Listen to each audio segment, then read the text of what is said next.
It's time for Mac Break Weekly. Don't buy an iPhone until you hear us talk about why you shouldn't buy an iPhone yet. The new iPhone's on its way. We'll talk about the Apple Card and what not to do with it, including shoot it, cut it, or put it in leather, and the new Apple TV shows. Would you pay $10 a month for this? It's all coming up next on Mac Break Weekly. Netcasts you love. From people you trust. This is Twit. This is Mac Break Weekly, episode 676, recorded Tuesday, August 27th, 2019. The Angie Dickinson story. Mac Break Weekly is brought to you by Calm, the #1 app to help reduce your stress, relax your mind, and help you to sleep. Get 25% off a Calm premium subscription at calm.com/MacBreak. And by Rocket Mortgage by Quicken Loans. They make the home buying process work for you. Their award-winning client service and support will help you every step of the way. Get started online today at rocketmortgage.com/MacBreak. And by Capterra. Find the right tools to make an informed software decision for your business. Visit Capterra's free website at capterra.com/MacBreak. It's time for Mac Break Weekly, the show where we cover the latest Apple news. Lori Gill is here from iMore.com, managing editor. Hi, Lori. Hi, how are you? You're a blonde this week. I am. Well, I got a little pink this time. Oh, nice. I like it. Yep. I like it. It's pretty fun. I'm enjoying it. Yeah. Do blondes have more fun, I wonder? Based on my personal experience of having multiple hair colors, I'm going to say no. It doesn't matter what your hair color is. You can have fun. You can have fun no matter what. Andy Ihnatko, I almost said it again. Chicago Sun-Times. Former Sun-Times, now WGBH NPR. Former Boston's scribe. He, like me, has learned it's a lot easier to talk than write. Great. Well, not necessarily, because now I have to actually, when I do radio, I have to be in a place with other people, so I can't just That's true. I can't just do radio from my bed without having shaved, without having changed out. Oh, you don't know. That's how I did it for years. In fact, I stopped doing that because it was kind of grim. I used to have my radio studio in my house, and you're just hard to get your energy up when it's just you and your jammies and your bunny slippers. It's just not. It's just not the same. Well, again, in my old age, I'm finding that to be true. This is again one of the reasons why I'm doing podcasts from the library, because it does force me to say, guess what? You're gonna be ready an hour in advance. You're not gonna just stay. You're not just gonna keep doing email until 5 minutes before. You're gonna shave in the morning. Yeah. So you're gonna actually see people. Speaking of people, look who's here. Renee Ritchie, coffee achiever. And I am doing this in my pajamas from my home, Leo. So it can go full circle. Are you wearing your bunny slippers though? No, but I have dyed my hair gray because I heard that silver foxes have more fun. Silverbacks have more fun, and I'll vouch for that. My crumping is not advanced. Oh no, what's happening in this place? So 2 weeks from today, 1 week from today. No, 2 weeks from today, we expect an Apple event. Yes? Yes. Yes. You would be foolish. You would be foolish to buy an iPhone today. Unless it's within the return window. Wait a few more days. Oh, yeah. What is the return window? Actually, so it's in the return. I think it's 14 days in most places, isn't it? 14 days from the day you can buy it. So it would be 14 days, not from September 10th, but probably something September 20th, so right? Hold until after Labor Day. Then you can do whatever you want. I've had quite a few friends just in this past week say to me, what's the best iPhone that I should get right now? And I keep saying, just wait, a couple more weeks. And they're telling me my phone is about to die. I don't know if I can wait. I'm like, oh man, just try, wait a little bit longer. It's the strangest thing. I had even the radio show people are calling.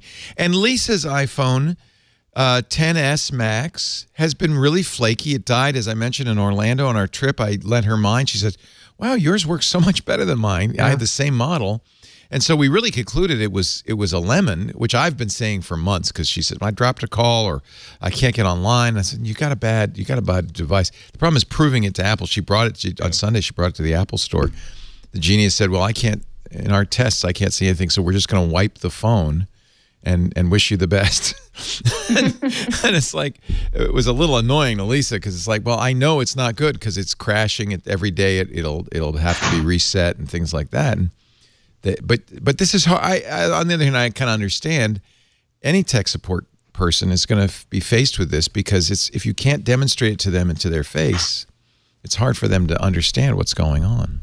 And if it doesn't happen in a very specific set pattern, you can't reproduce it. It's like taking your car in when you know there's like a weird noise that happens, but I don't know when it happens. Exactly. And the mechanic is just like, well, I didn't hear it, so we're going to change the oil. Yeah, they take a test drive and they say, well, it's not doing it. And yeah, so you got to have a reproducible flaw.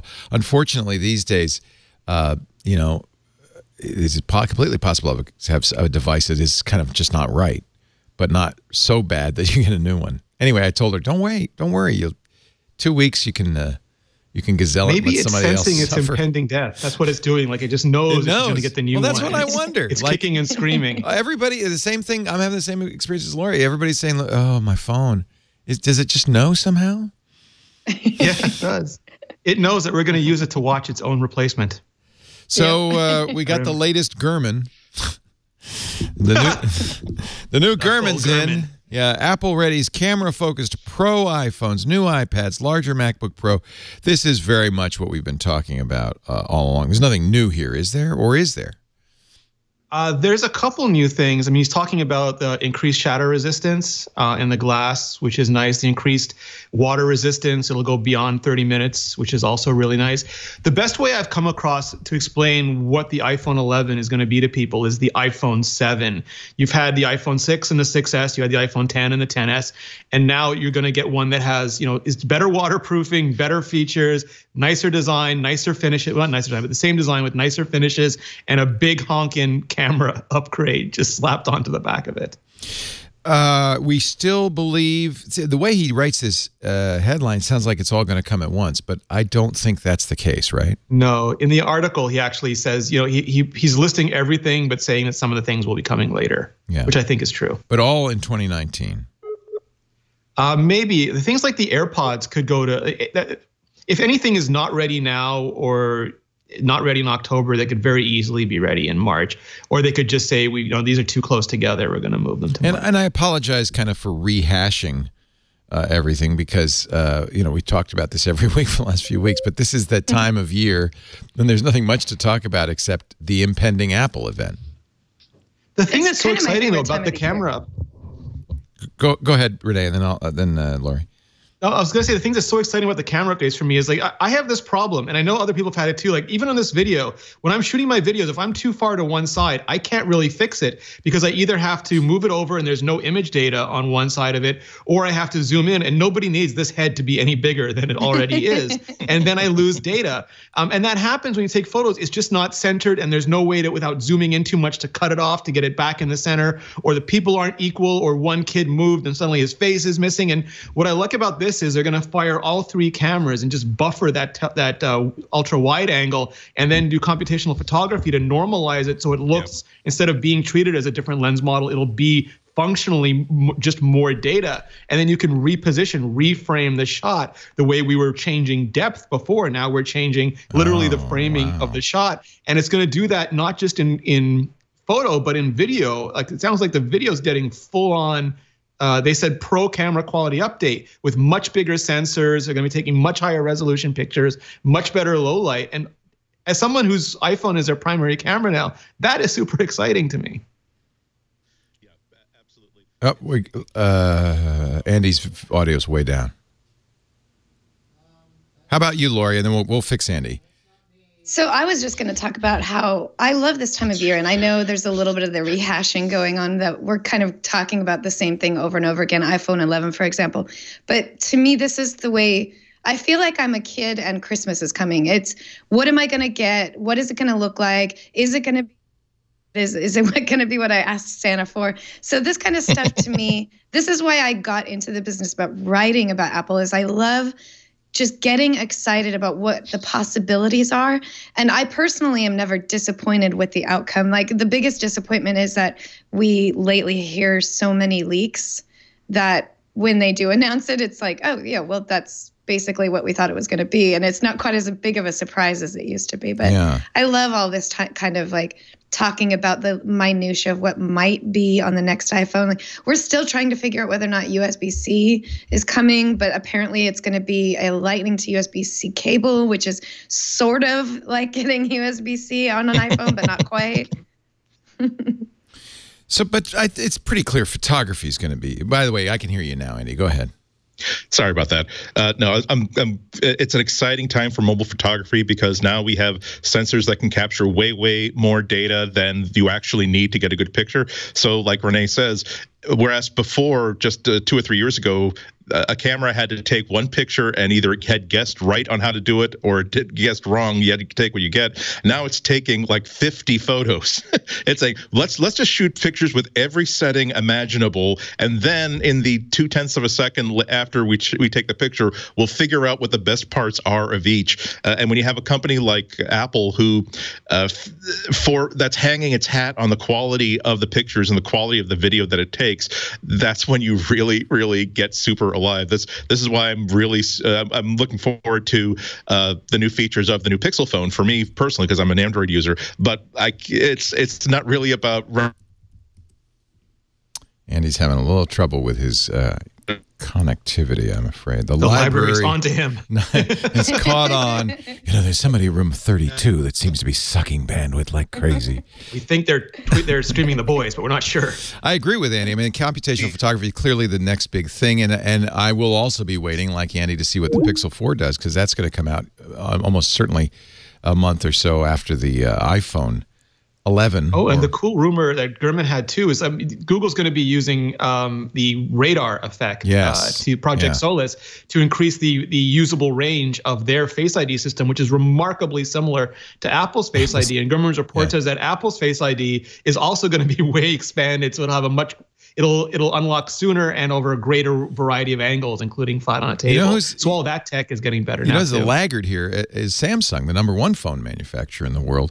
Their fingerprint ID. This is the Note 10 Plus, the newest Samsung. How pretty that is! It's very pretty back, shimmery back, but that's a gimmick.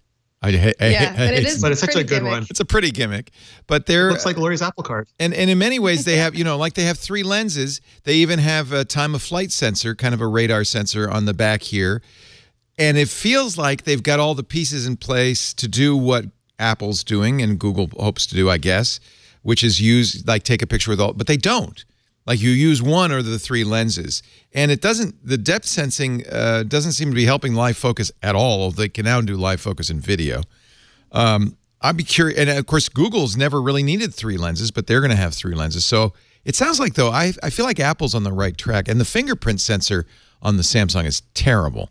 And their face recognition, way worse than the optical ones. Even they say is not to be used for secure because it's just not as good as what Apple. And they ditched the iris scanner right on the latest notes. Oh, that's interesting. I don't know. Yeah, they just chucked it out, which some people found actually usable. Well, it's certainly more secure. They seem to. It's interesting. Like Samsung has always been a company that ships feature sets, and it's partially because I think they're a vendor. They're a supplier. They're the ones who produce all these parts for other companies, and they just always want to have we'll just put an NFC radio in there. We'll just put a flight sensor in there. But their integration isn't as good, is it? Yes. Because there's not as much pressure. Feature sets. Right.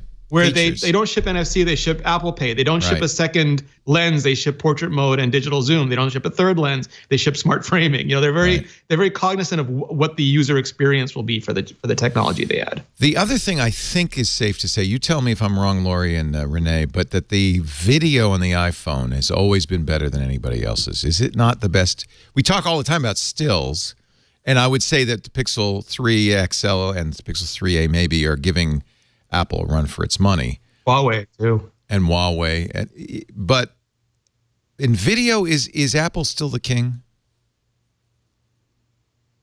I think Samsung they've been doing really well with the Galaxy 10 and now the Galaxy 10 Note, where I think they've sort of caught up. Not in terms of features, but in terms of technology. Excellent stabilization built in now. But this sounds really interesting. So it sounds like next level stuff. Yeah. So Apple's developed a feature, this is Gurman, that allows users, this is in video, to retouch, apply effects, alter colors, reframe, and crop video as it's being recorded live on the device. So that's So here's why I ask. We're planning to go to CES this year, kind of a return to CES. We've sent people before, but I think I'm going to go, and I know we're going to have probably Aunt and maybe even Micah and Father Robert down there as well. And to save money, it's a very expensive proposition for us to go down there with a booth, which we have done in the past. That's $100-some thousand. But even to go down there with a crew, even if we use a crew in Vegas, I want to do it. Alex Lindsay's always said we could just do it with an iPhone. I want to do it, or maybe with I don't know. I guess I'll have to see what the new iPhone could do, what the new Pixel 4 could do, because we have till January to decide. But I think I'm going to use a camera phone, and it may well be the iPhone. Samsung has built video editing into its phones now, so they come with a video editor that's designed, especially on the Note 10, to use with the stylus. So you really have small touch targets because they know you're going to use a stylus, and a very fine ability to cut and move and stuff. I'd be very interested to see which one can do the best job. So we don't bring an editor, we don't bring a photographer, a camera guy or a sound guy. One of the other things that Samsung does, and I haven't really tried it out, is supposedly they have 3 mics that aim at the subject of your video, so the audio is targeted. I haven't really tried that out. I suppose I ought to. It sounds like it changes the loudness. So instead of you being loud, it makes whatever you're zooming in on louder. I want to CES is a real challenge sonically because of all the noise. And if you could hear the guy who's 3 or 4 feet away that you're videoing clearly against the background noise, that would, we're going to have to bring them all. That will be one of the things we'll review at CES, which phone would be the best for run and gun video shooting. Camera on the pot with the phone on the pocket and then a directional mic on top of the other side. I mean, there's a lot of stuff you can do. I've always been one of those people who says you should be able to do it all by yourself. We should be able to do guerrilla video, right? Well, you'll find out in January if that works. Maybe the new iPad, Leo, with the giant cameras on the iPad, that big viewfinder, you can just go around and just. Well, iPad is Now the rumor is there will be better cameras on the iPad too. Will they be as good as the iPhone, or they've always lagged behind, right? Yeah, it'll be tough to say if it gets the 11 camera or the 11 Pro camera, but either one would be a big upgrade from what they have now. Oh, that'd be fascinating. Then I would consider the iPad especially if you got a rig to hold it and. They make some nice rigs. Shotgun mic that comes down so you can get good sound.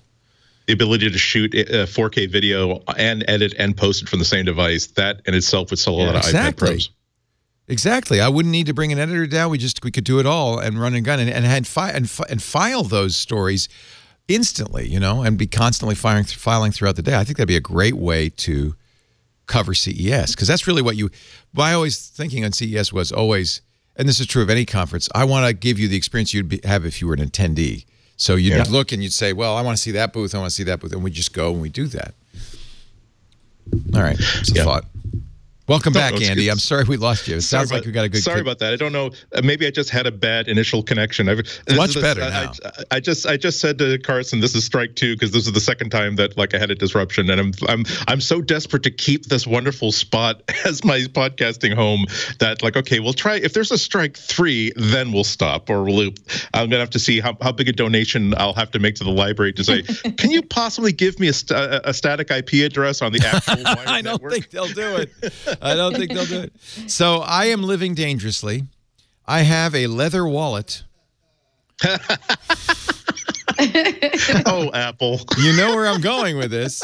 Inside this leather wallet, I have stored a pristine, beautiful, white oh, no, Leo, you did titanium metal. Isn't that amazing? It sounds better than any other card. Sounds like I got a lawn implement in my wallet. But it's no stains so far. Did Apple actually warn people? Because I can't find it. They actually released they released a support document that said, here's how to care for your Apple Card. And it really is like caring for an iPhone. It says, only don't use any detergents, clean with a damp cloth. And also contains the rather miraculous statements, don't store it in anything made out of leather. And also don't store it in anything where it might be placed next to other credit cards. That sounds like a definition of a wallet to me. I don't know if that's where they're getting at, but they're saying that the leather indent Venom can stain permanently your Apple Card, and that's like, okay. You know, there's a certain irony to this, because when you use your Apple Card, it gets stained, not the physical card, the digital card. Now, mine's pristine white again, but when I used it at the grocery store, it turned brown as if I'd kept it in leather. But I have to say, look, I've got some Apple Cash already. Got $7.63 back from one trip to the grocery store. That's pretty nice because I used Apple Pay. And then when you pay it off, it's kind of fun because the card gets different colors as you buy stuff: blue for entertainment, brown for a lot of stuff. Then there's one other color like a magenta, I guess, for consumer electronics. But when you pay it off, it gets white again. It's like you cleaned it off. Yeah, I hope that I'm sorry, go ahead. Just saying, it was pretty fun. Yeah.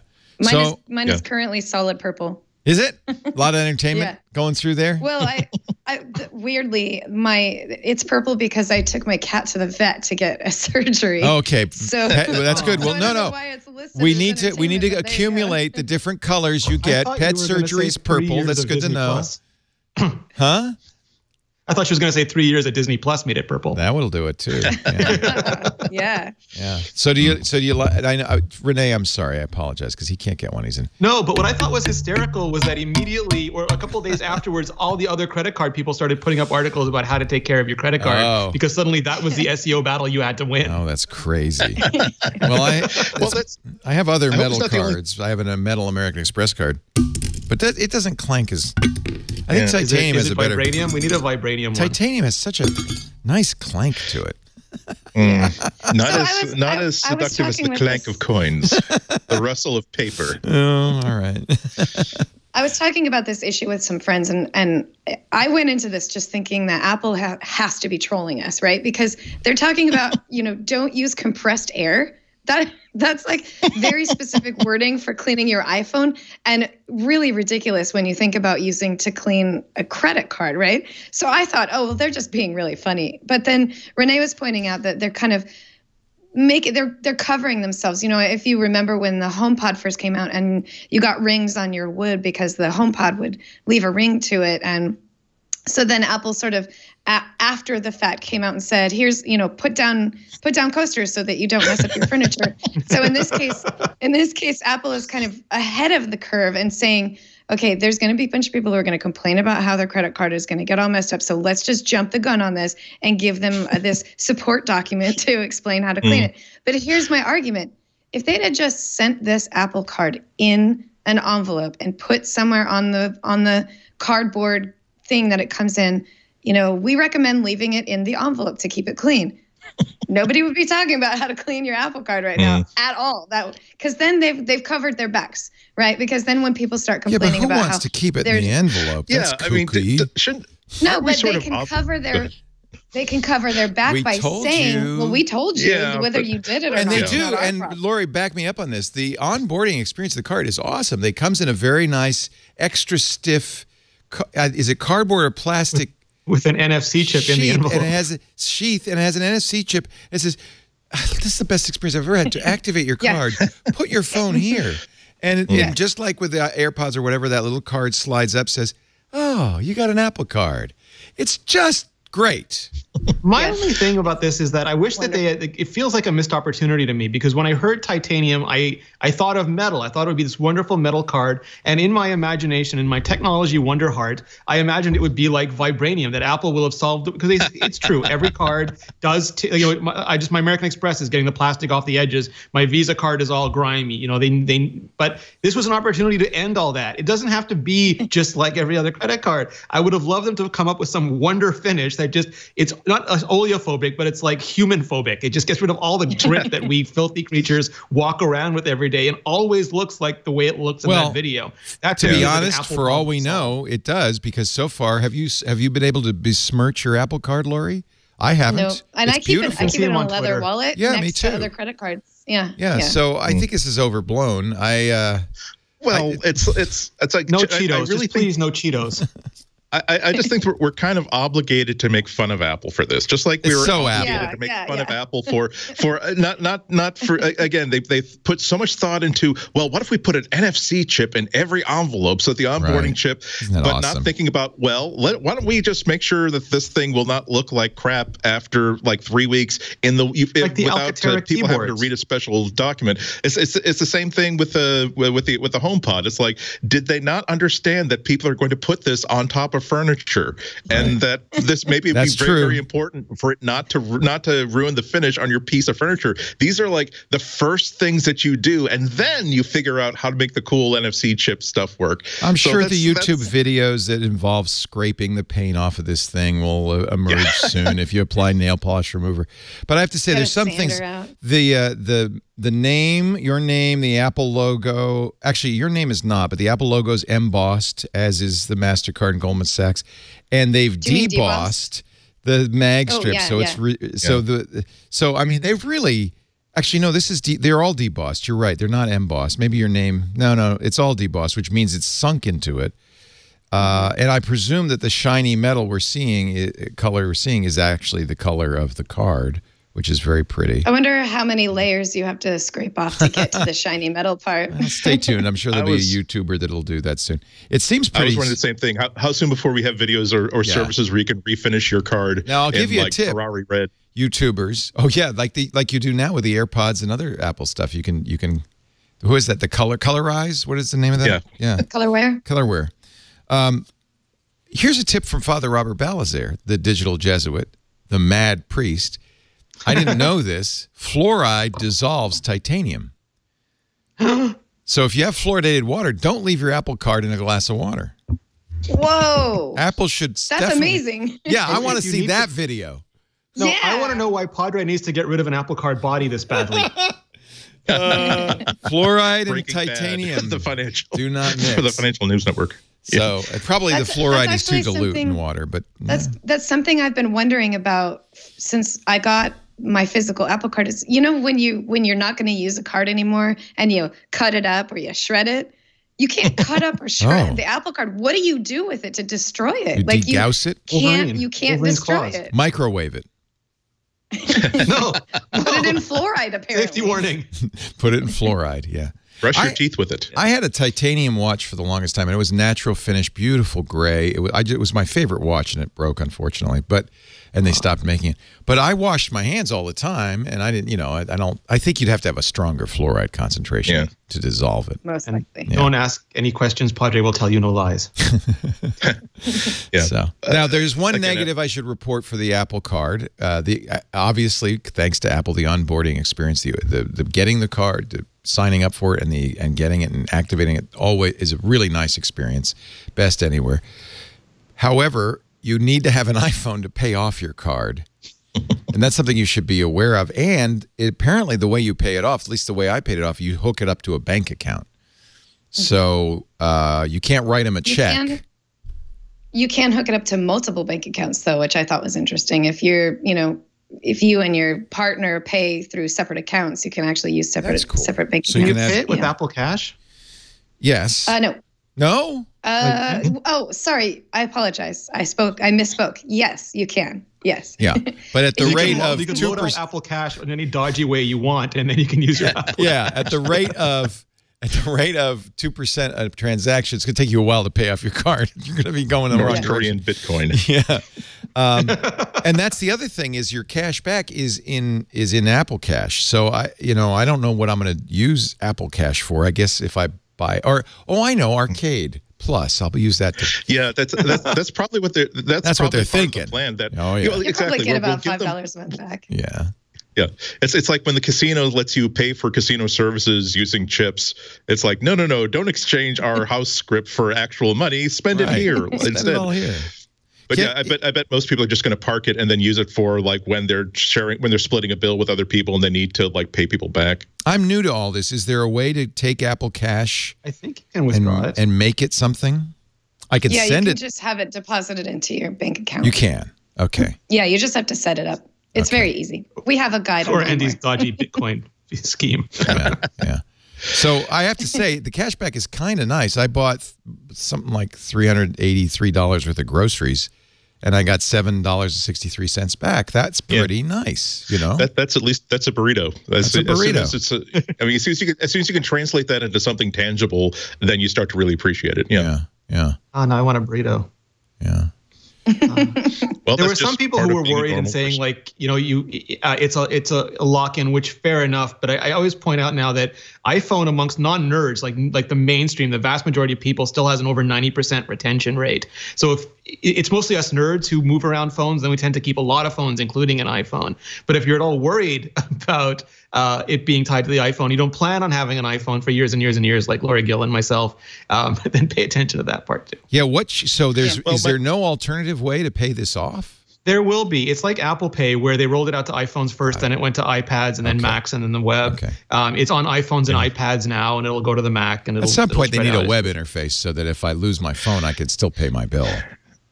Yeah, see, this is what seems kind of churlish to me, that I really think that you have to give people as many options as possible. And when you deny people those options, you leave yourself open to to people speculating that, no, you made this decision, Apple made this decision specifically so that to make it harder for people to switch away from an iPhone. Because Renee's right that people tend not to hop from phone to phone to phone, but you never know. There's always going to be like that deal at your local phone store that says, oh, you mean that I can get everybody in the house the latest Samsung Galaxy phone and if I buy one, I'll get like 2 free. Everybody that's on my plan. Well, I'll definitely switch from the iPhone because I'd love everybody to have like the same really, really modern phone. But then they bump their heads into, well, but gosh, I'll have to stop using the Apple Card. I'll have to, and I already canceled another card, and it becomes unnecessarily difficult when all you have to do is add a web interface,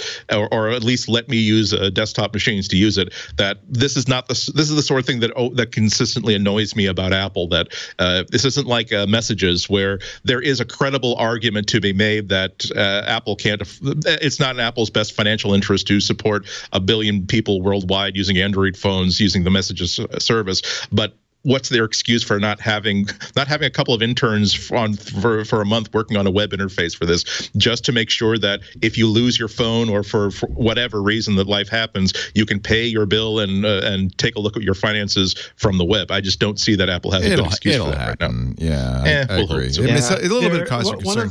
But remember the American Express slogan from some years ago, membership has its privileges. That's kind of what this is. Like the long-standing issue they have is there's one team, and Apple teams aren't big. There's one team working on this interface, and they got the iPhone version done and crammed it into settings on the iPad, and that team now has to go build the Mac version and then has to build the web version.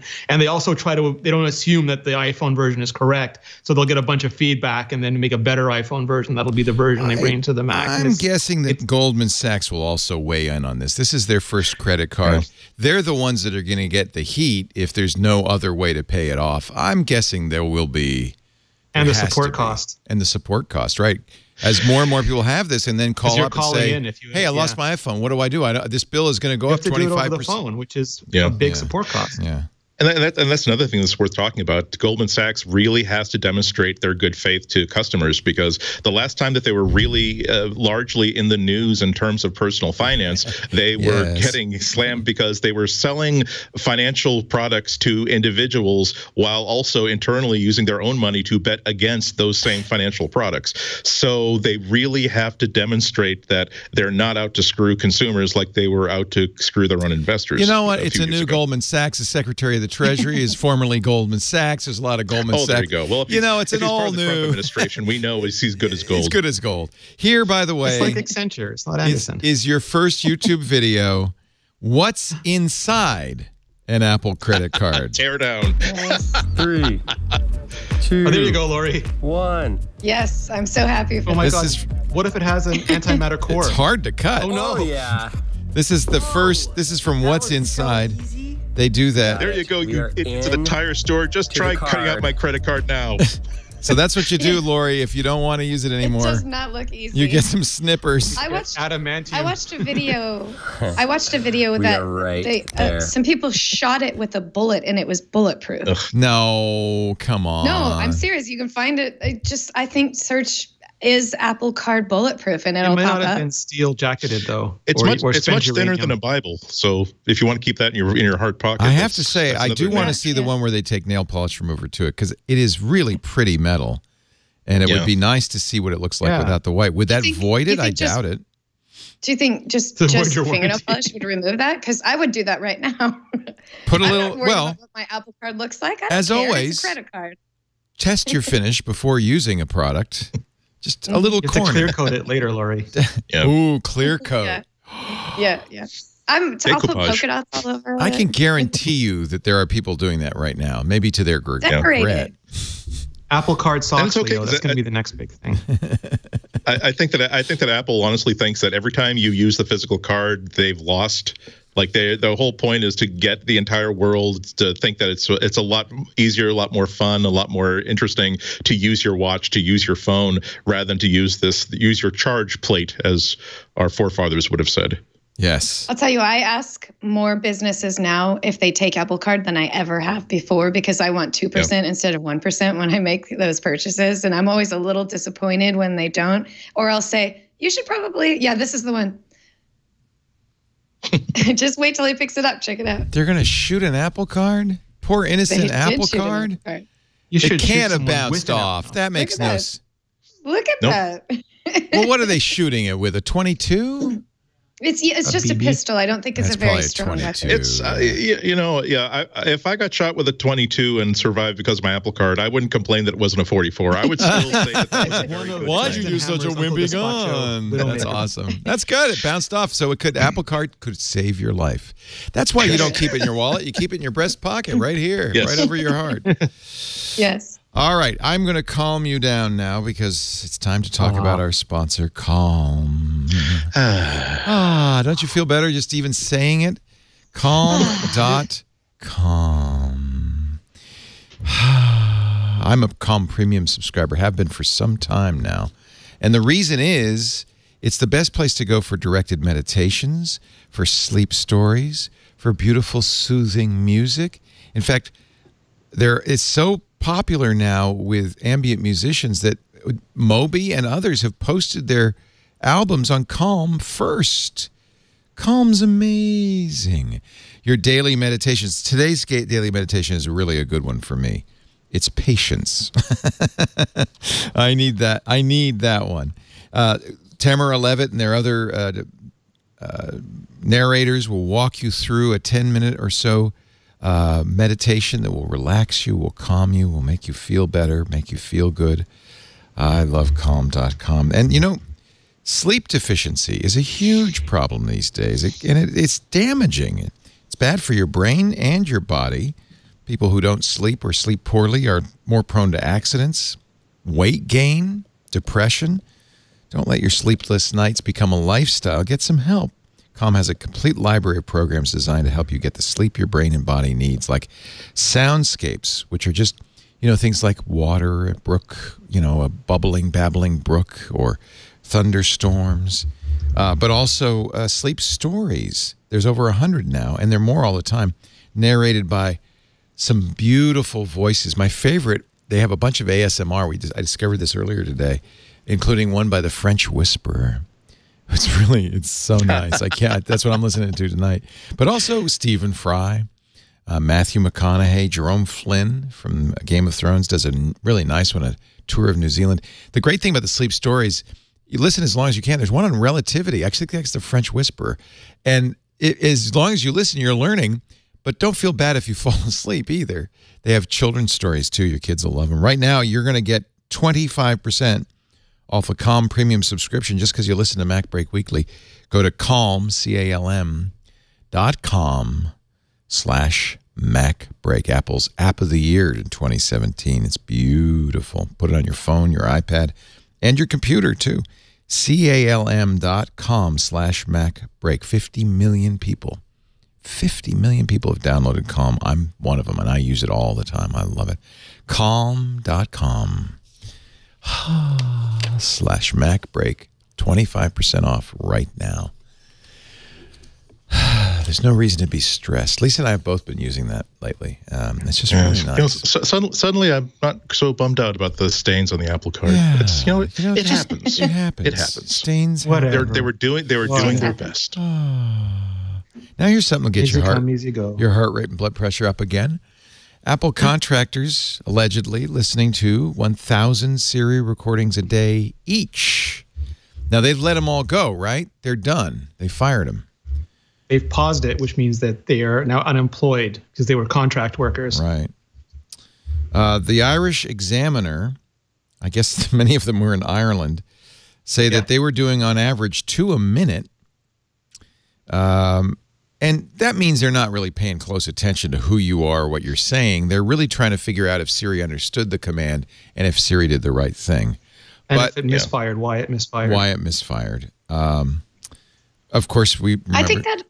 I think that article talks about how much of the things that they're listening to are actual queries, and only a small percentage of them were accidental. Yeah, The Guardian was the one that first reported less, this, and it's a few percentage points, but still.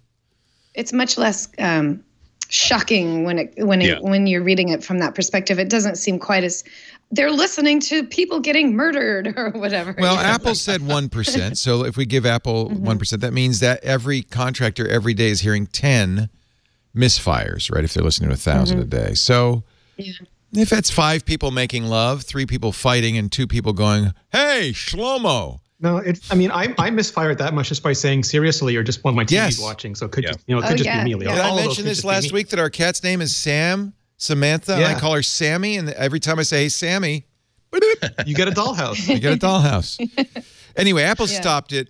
I think we mentioned John Gruber's, I think, really good piece in Daring Fireball, in which he said, look, Apple, if you're going to say privacy matters, you got to step up. We talked about that last week. So, I think it's important that Apple do this just as Amazon and Google do it, because it's going to make Siri better. And Siri needs to get Apple better. might just stop. I know Google has basically said there's no way in hell we're stopping this. We'll disclose it better, but this is vital to the progression of the technology. But Apple, I worry that Apple will stop it and it will regress instead of just doing a better disclosure system. I'm hopeful they do a better disclosure system. My big pet peeve with Siri is when I say, "Hey Siri, make an appointment for a haircut Saturday at 2," and it goes, "I found some answers on the web that will help you." Yeah. I found this on the web. And that is my pet peeve is that there's like 9 servers that are fine and 1 server, I'm assuming in Eddie Q's closet, that has just never been updated, and I hit that server 3 times a day. So apparently, this was spotted on Reddit. Apple now will get a little bit better at answering direct questions with direct answers rather than a list of web results. This isn't fixing its understanding of what you said, but it will help a little bit more. They're doing kind of what Google does with its knowledge graph. They're synthesizing information from Wikipedia and other sources to help it give you the answer you want. Yeah, and I think that part of what Apple should be putting into Siri right now is to make sure that they are communicating to everybody how much work they put into it and all the technology that goes behind it, because I think one of the most dangerous things that can happen to a technology or a product that's still kind of developing is when it becomes sort of like the late night talk show host monologue joke, where there's everybody. Siri does have that reputation right now as the one that will always not misinterpret you or always send you to a web result.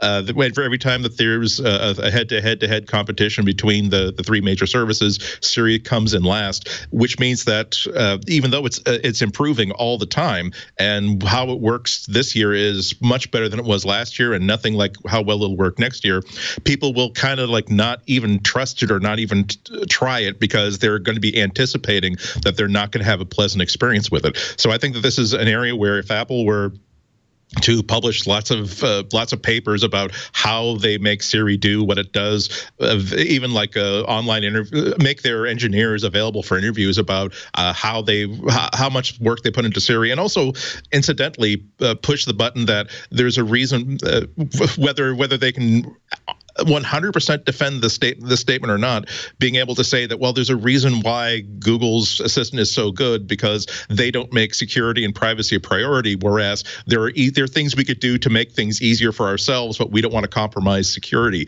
because they really have to make sure that they confront the idea that this is a good, viable voice assistant. It's not as good as the others right now, but that doesn't mean that it's no good.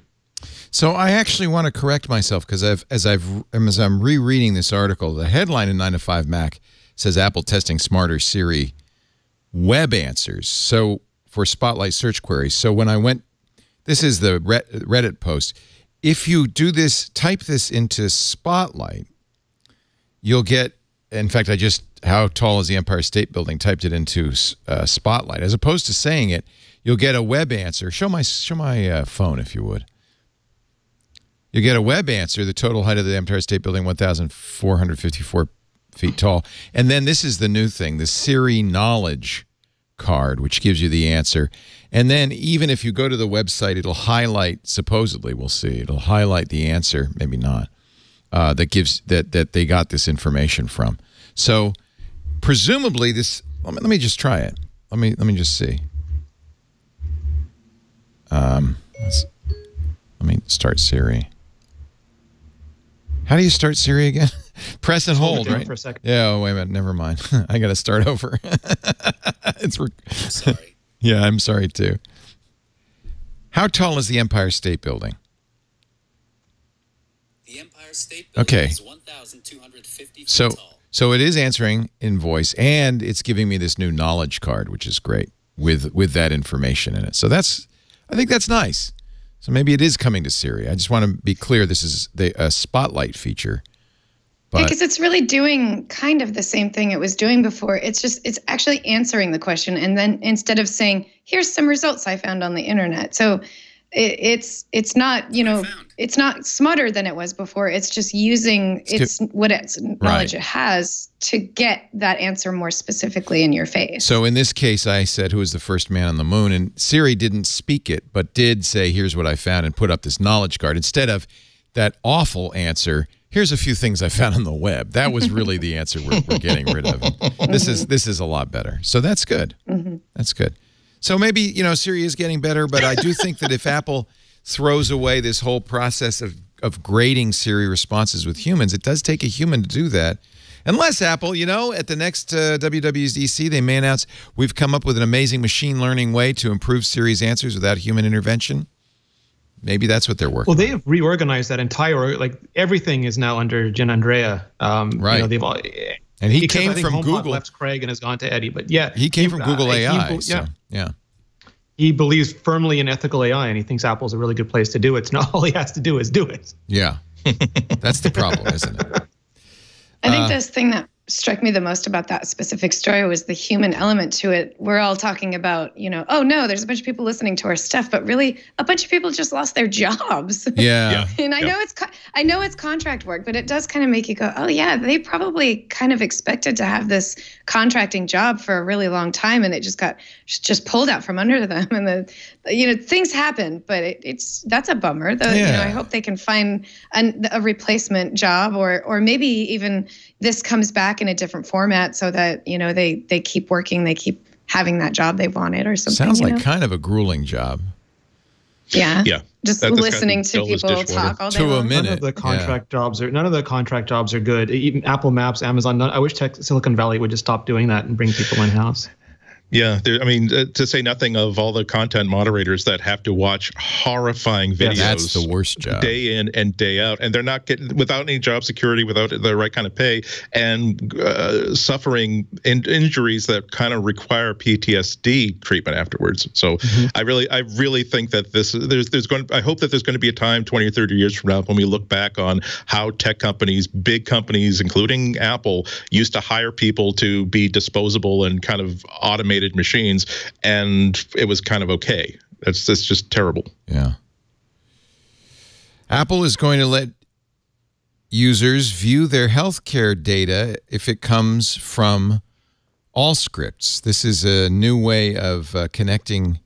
So, and this is, remember that Google and Microsoft had big initiatives to collect your health records into what was Microsoft Health or Google Health, both abandoned, I think, for privacy concerns as much as anything else. Apple's not foolish enough to do something like that, but they do have the Apple Health app. And so I guess Allscripts, it does a electronic health record product, several, Sunrise, TouchWorks, and Professional EHR. And if your healthcare provider uses that, you will be able to import that stuff into Apple's health records. So that would be nice. You know, right now I'm at Kaiser, and I can go into the Kaiser app and look at all of those records through the Kaiser app. But it'd be wonderful if it would be unified into something like Apple Health. Hospital systems that are using it right now: Sharp Healthcare in California, Blessing Health in Illinois, Sarasota Memorial Healthcare in Florida, and then apparently several large physician groups. So this is a tricky one, right? And Apple launched this in January of last year, a beta for personal healthcare records. There is a standard, the Fast Healthcare Interoperability Resources, or FHIR standard. Yeah. So that's good. It's complicated. Legal compliance is as difficult as the technology, because this is health records, the one area of personal data in America where there's actual obligations, legal obligations on the part of people who are storing, retrieving, and moving around that data. So if there's no way to get around HIPAA. Yeah. Yet there's a huge value when you go, if you're in, you have an emergency and you're brought to the hospital, for physicians to be able to access your health records, to know what drugs you're allergic to, what treatments you've had in the past, what conditions you have. All of that is hugely valuable. So there's this mixed priorities. One, to keep it absolutely private. In fact, one of the things Apple Health does is fully encrypted, on-device encrypted. But it's really valuable to be able for you to access it, but also for other healthcare providers to have access to that. Right. I mean, the optimal thing is for that data to be securely stored on your phone. And if I'm hit by a car on my bike, and first responders pick up my phone, tap it to a device, and immediately get my whole health history, that's absolutely to my benefit and to the first responders' benefit.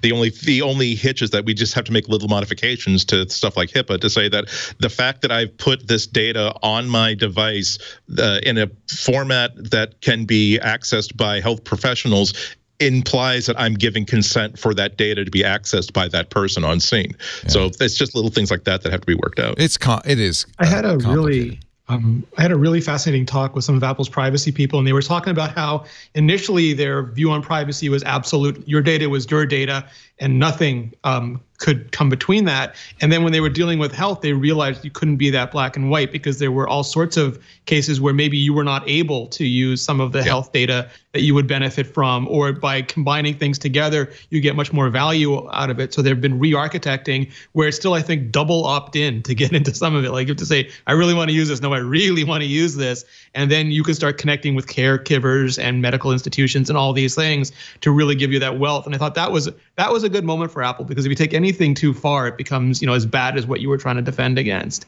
Yeah, and being able to be a little bit flexible with it is so much better. These two stories align, because you have this issue, which is this stuff could be very valuable, but you also want to protect privacy. And I have to think, if anybody's going to be able to navigate that, it's going to be Apple.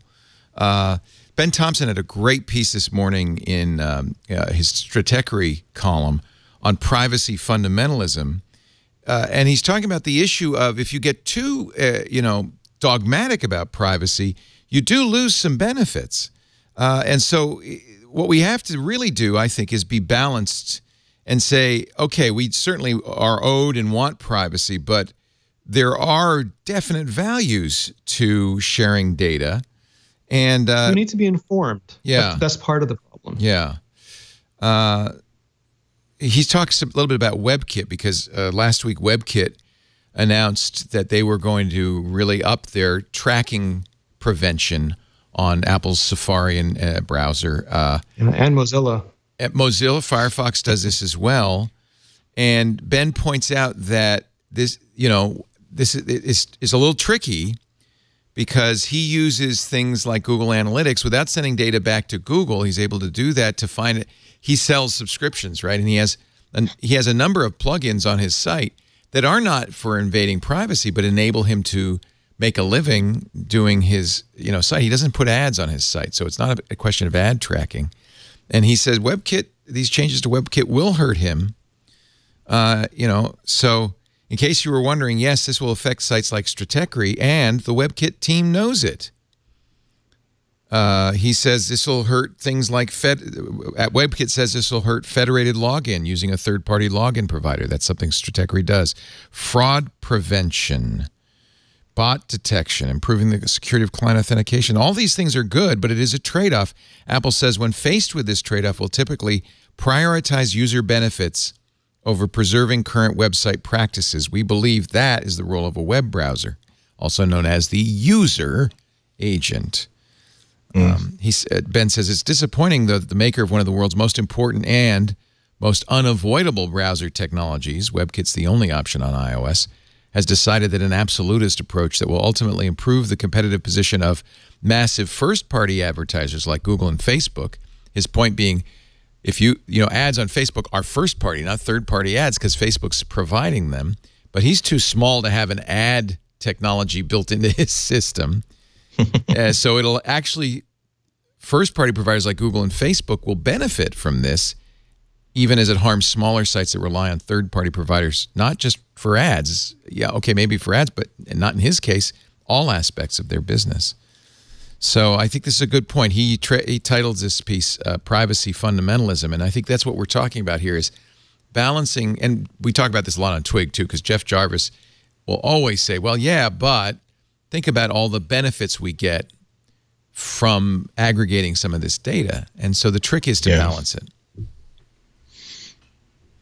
I think anybody can do it. It's Apple. This is right up their alley, and a lot of it is consent based. Like for me, it's like the consent thing is where this is. Like if you want to do this, and I don't want to get into the Steve Jobs thing because I think he asks quite many times. But like, just do you want to allow tracking on this website? Yes, and then let me be a big boy in big boy pants and do it. But don't let them just start tracking me without me knowing about it, because I trust Ben, but I don't know the other 1,000 people who are using this technology. Right. But if I go to their website and Ben says, I use tracking for blah, blah, blah. Like the same way they have a cookie disclosure policy now, which I know is annoying. They do it too often, but there's a balance there too. Just say, we use analytics to better serve ourselves, blah, blah, blah. And for Ben, I will hit that every single time. But I would rather have to hit that once than just have to assume that everybody out there is using this stuff for my benefit when they aren't. Right.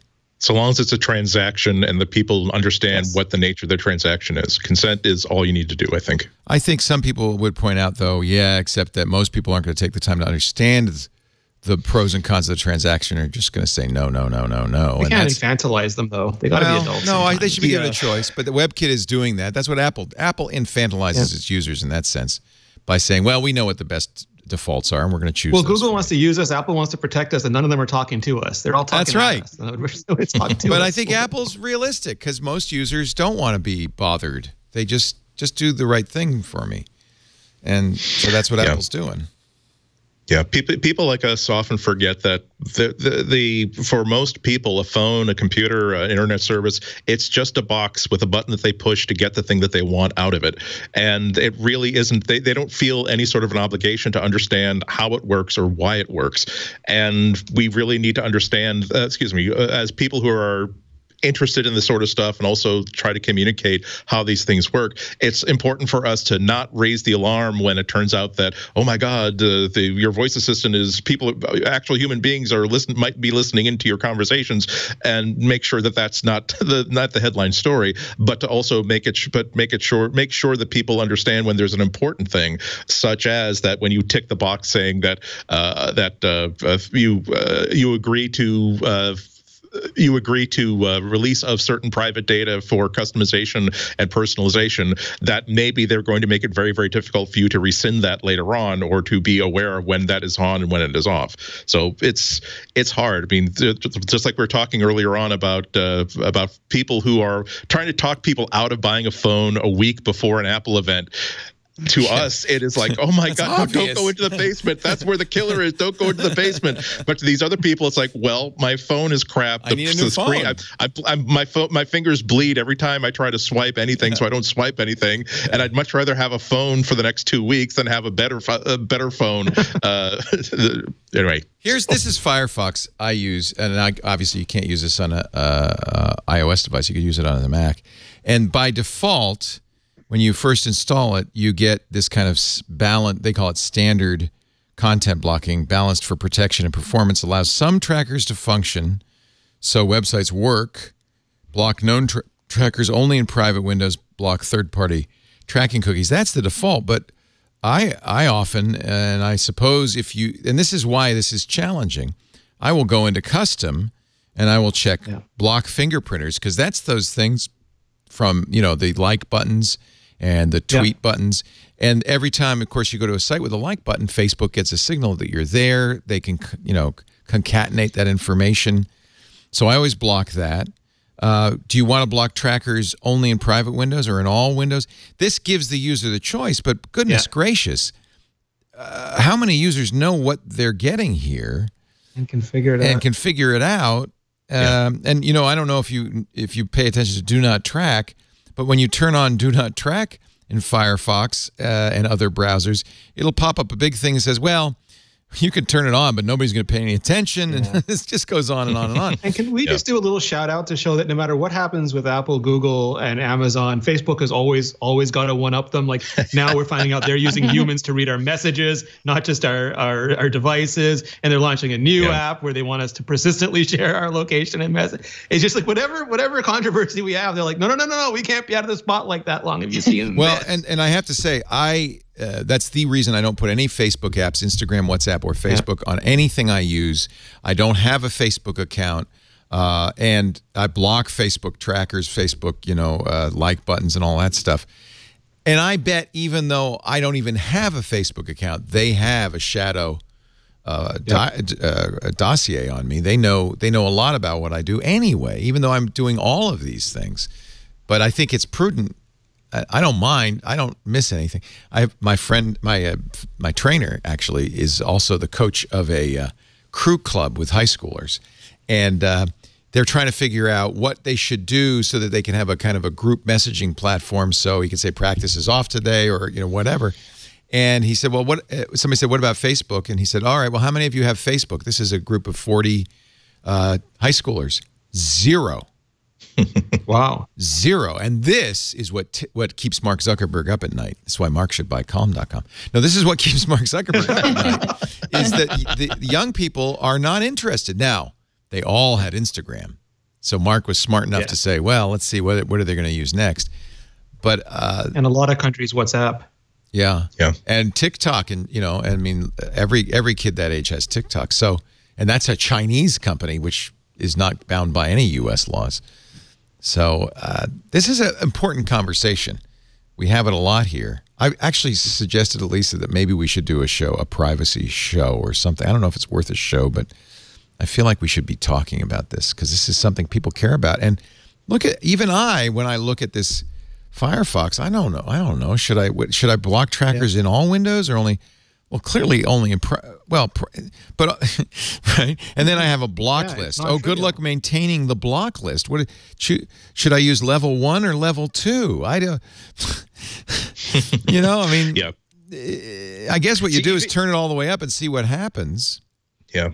See, that is a problem. That Firefox has an important role in the internet as being the one that is. We're totally open source, but we're not nerds about it. We try to be a very, very consumer focused service, and also be working for your interests and not other people's interests. But even they fall into the trap of here's all the little tiddly bit little settings to manipulate things with. When really the front page should be just a 4-position slider bar saying that if you slide this all the way to the right, you will have absolute utmost privacy, but a lot of your experience will be disrupted. If you slide this all the way to the left, and you will be able to have complete freedom to do anything you want on the internet, but you'll be giving up as much stuff as possible. And then there are 2 or 3 settings in the middle that We suggest you start here, and if you have problems, then slide it a little bit more to the left until your experience is no longer ruined.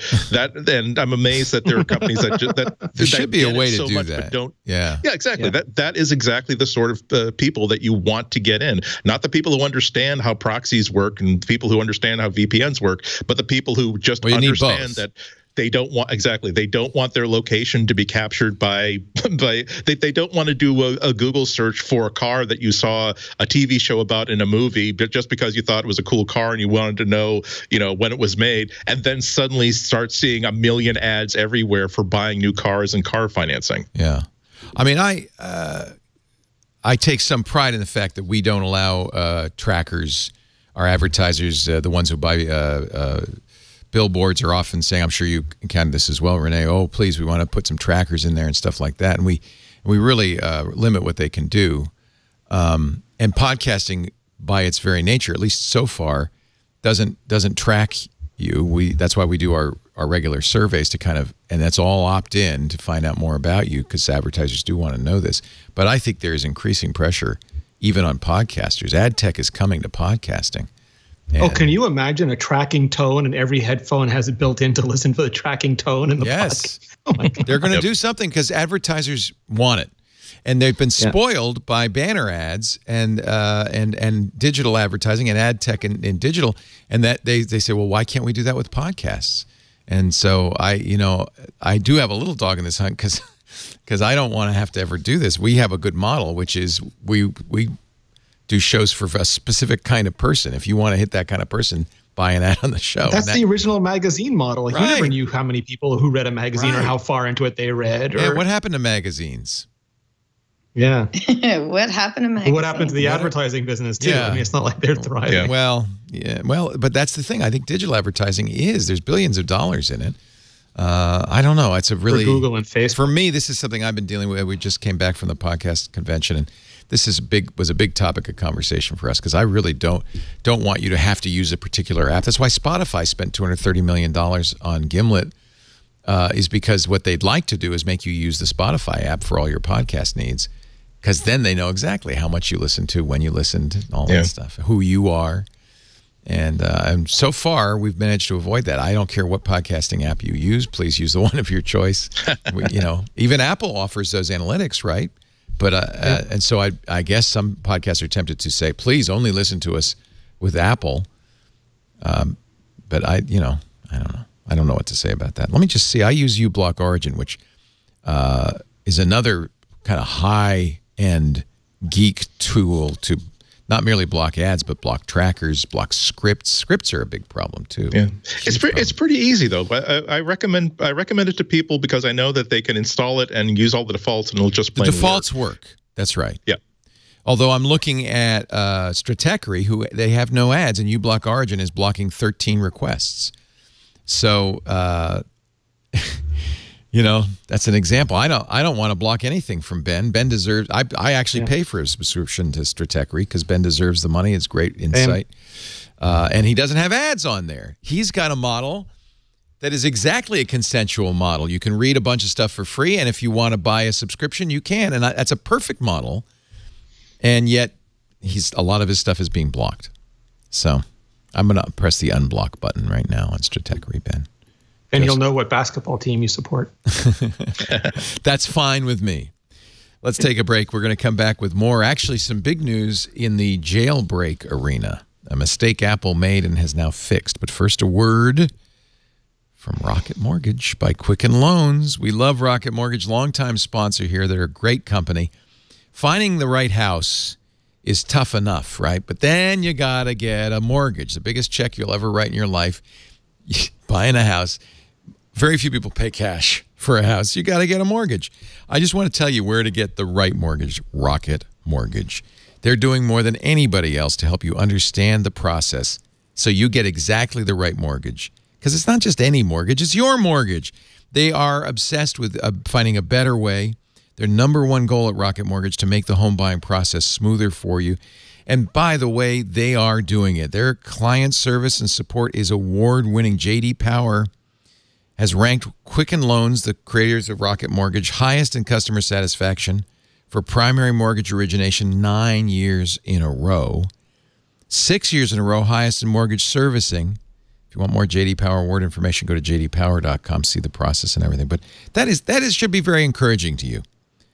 Rocket Mortgage is also doing something that I think we geeks like. They have an online lending technology that makes it easy to get that mortgage online. They've helped millions of Americans achieve their dream of homeownership with less friction, less trouble. It's great. 24 hours a day, they're there for you. When you work with Rocket Mortgage, you get more than just a loan because they're more than just a lender. Here's what you do. Go to, when you're ready to buy or even thinking about buying, it's great to pre-qualify. Go to rocketmortgage.com/MacBreak. Take that big step toward the home of your dreams. You can get started online, completely online, rocketmortgage.com/MacBreak. Equal housing lender licensed in all 50 states. NMLSconsumeraccess.org number 3030. Rocket Mortgage from Quicken Loans. I love their slogan, push button, get mortgage. rocketmortgage.com/MacBreak. Apple made a little boo-boo. Oopsie. Oopsies. iOS 12.4 enabled a jailbreak. Right? Wasn't that nice of them?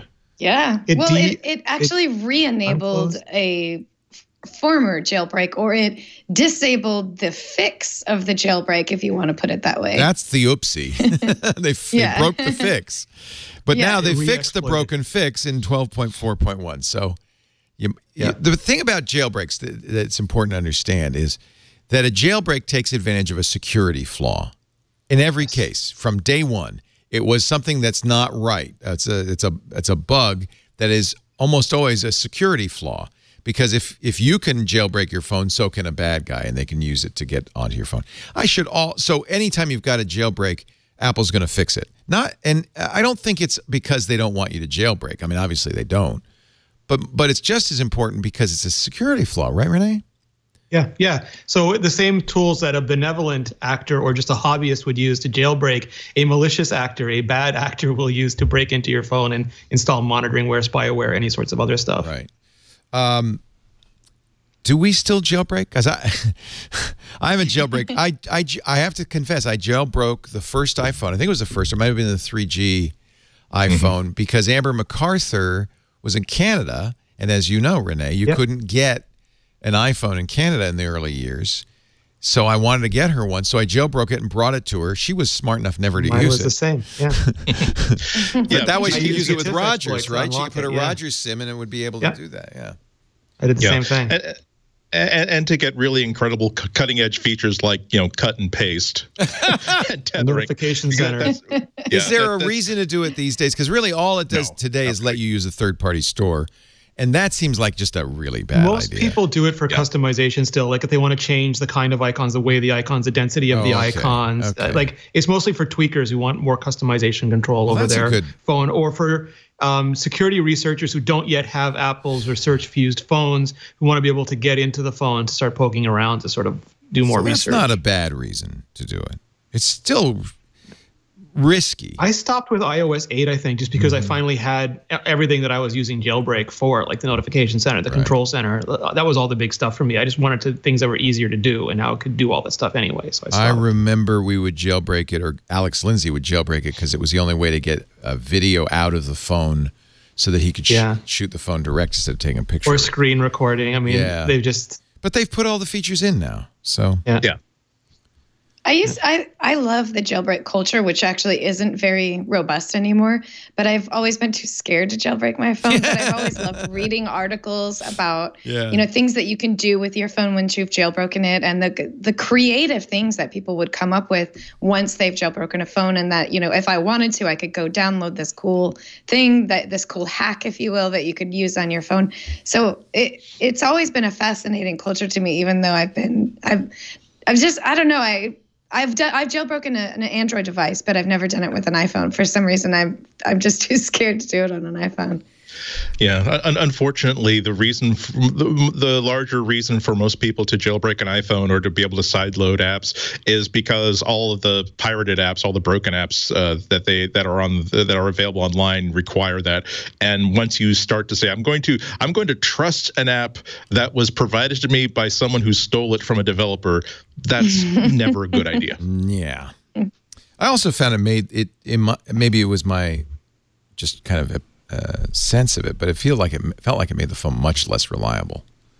Absolutely. Well, you're exploiting more resources, so like Apple's very conservative because they believe in things like like the stability is paramount, but other people want to push it more. They want to overclock it. They want to assign more memory. They want more control over the memory manager.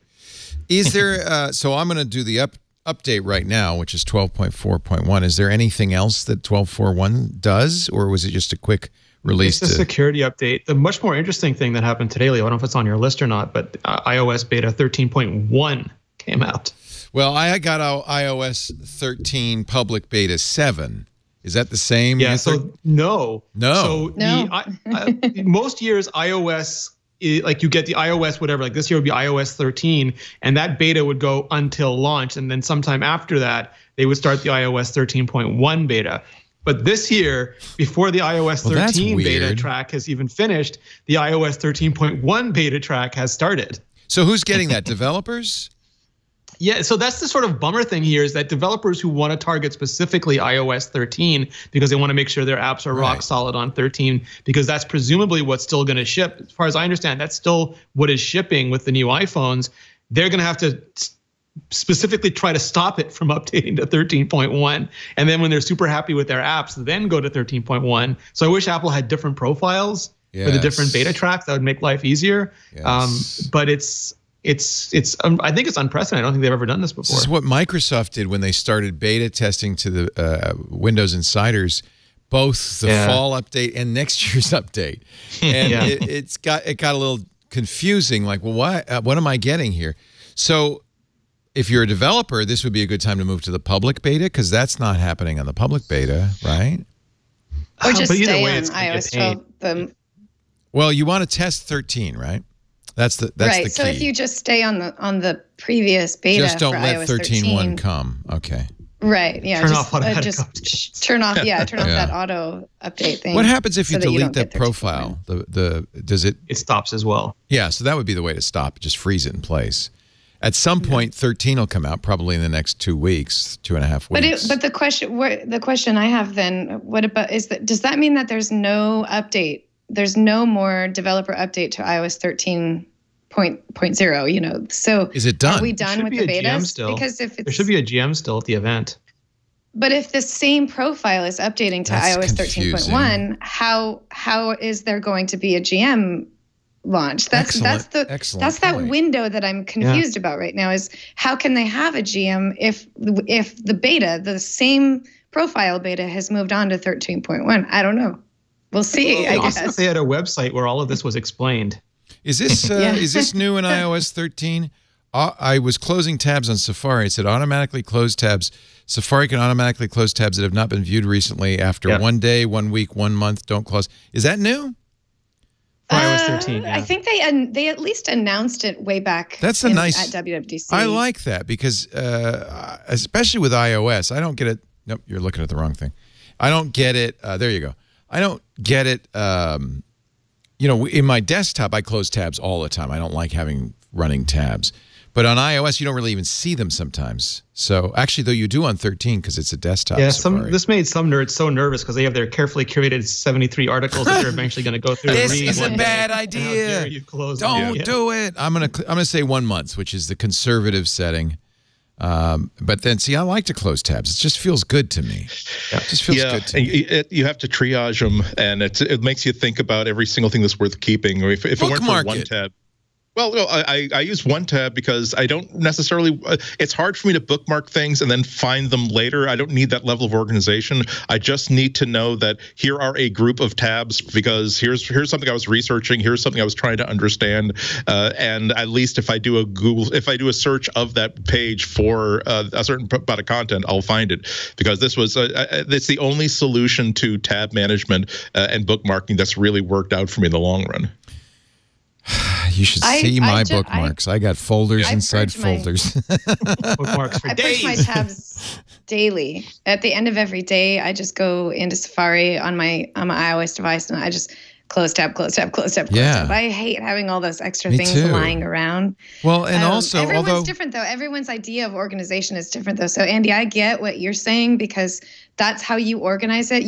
I imagine that you have like a desktop that's like organized chaos, where if I looked at it, I wouldn't be able to find anything. But you know like where everything is. In with you, yeah. You don't. I don't have any icons on my desktop at all. I don't.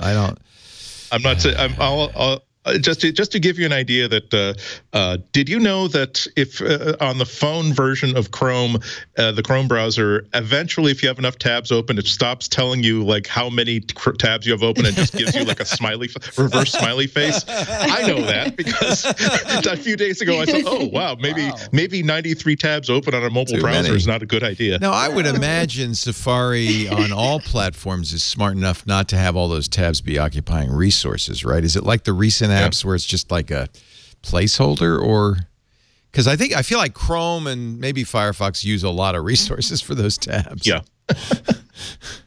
Well, each one is basically an instance of the entire app, where I think Apple is also doing, they're also separating each tab out, but they're not running an entire version of Safari. They sandbox them, but yeah. Browsers are pigs. Yeah, but they're so necessary. Few things annoy me as much as when to free up memory, it closed out, or rather, it purged the contents of a tab, and now I just need to. I just need to find like my ticket information, and that's okay because I bought the ticket. The last thing I did before I closed the lid of my machine, like open it up again, and they need an internet connection now to get that back. And I really would love to see a browser that is more of it's 80% a browser and 20% a content capture and archiving device, because that's so much of what I wanted to be. Yeah, like you could it would just sort of capture that moment even after you go offline, and it's just still there, and you can actually scroll on and off it even though there's no internet. I like that idea, just kind of giving you that information even though you're not actually actively using that page anymore. Time to talk about Apple TV Plus. I'm so excited. Apple is going to do a show about Angie Dickinson, who was always the hottest woman on television. I'm really excited to see. It doesn't look like Angie Dickinson. Wrong Dickinson. That's no policewoman. Wait a minute. So the new show Dickinson, which is, about poet Emily Dickinson, is a comedy. Oh, it's not? I thought it was about John Dickerson, the signer of the Declaration of Independence. Wait a minute, let's watch the trailer just real quickly because can we? Oh, now there's one. Everybody's saying if we watch the trailer, Apple will take this down. I watched the trailer. It's about Emily Dickinson. Does Apple? Wait a minute. Does Apple honestly? If I play this trailer, Apple will take this show, block it on YouTube? I think they will. They might. I don't know. Well, that's encouraging. What if I turn the sound off? Trailers, well done, half of my YouTube recommended list is people re-uploading trailers. Let's leave the sound off and leave it like not full screen and see what happens. Oh, an experiment. The reason we're worried about this is because if they take us down, it takes like 10 weeks to get it back up. And significant loss of revenue. It costs us thousands of dollars for me to play this trailer. Yeah. Screw you, Apple. I'm not going to play it. Are you sure you want to do There's a show about Angie Dickinson nobody wants to watch. Thank you very much. Disney Plus trailers. Take that. So it's labeled like a comedy, but it says comedy. I watched the trailer, and obviously trailers are going to be edited to be a certain way. So you can make a horror film look like a comedy, and you can make a drama look like a horror film. But the way I read into it is that it's a light-hearted drama. Is what it seems more like. The character, the Emily Dickinson character, she's young and she's rebellious, and so the story, it's about her sort of bucking the system and how the people around her are like struggling, to accept her, or she's sort of struggling to accept her role in society at this time. So it does not look like just a flat-out sitcom. It looks like a sort of a more lighthearted telling of her early adult years or her late teen years of just kind of being crazy in an environment where she absolutely shouldn't be crazy. It's a comedy in the Shakespearean sense. A Shakespearean comedy, people survived at the end. A tragedy, they all died at the end. Literally, that's the definition. So it's it's kind of light. It's lighthearted. It's not heavy. But is it? But were there jokes? Did you laugh? No, it looks more like a typical drama. A very expensively made drama. It looks really high production value. So now that trailers, go ahead. There would be a scene here and there where she might make a funny face, or she might say something or do something at a party that's like funny, but I can't believe she did that. It's more like that kind of. Oh, that Emily. That she's such a card, such a cut up. Did you see she bid 8 no trumps while playing whist? That kind of joke. Okay. Yeah. Now that we're seeing trailers, that's what that trailer was. Now that we're seeing trailers for Apple TV Plus, are we excited?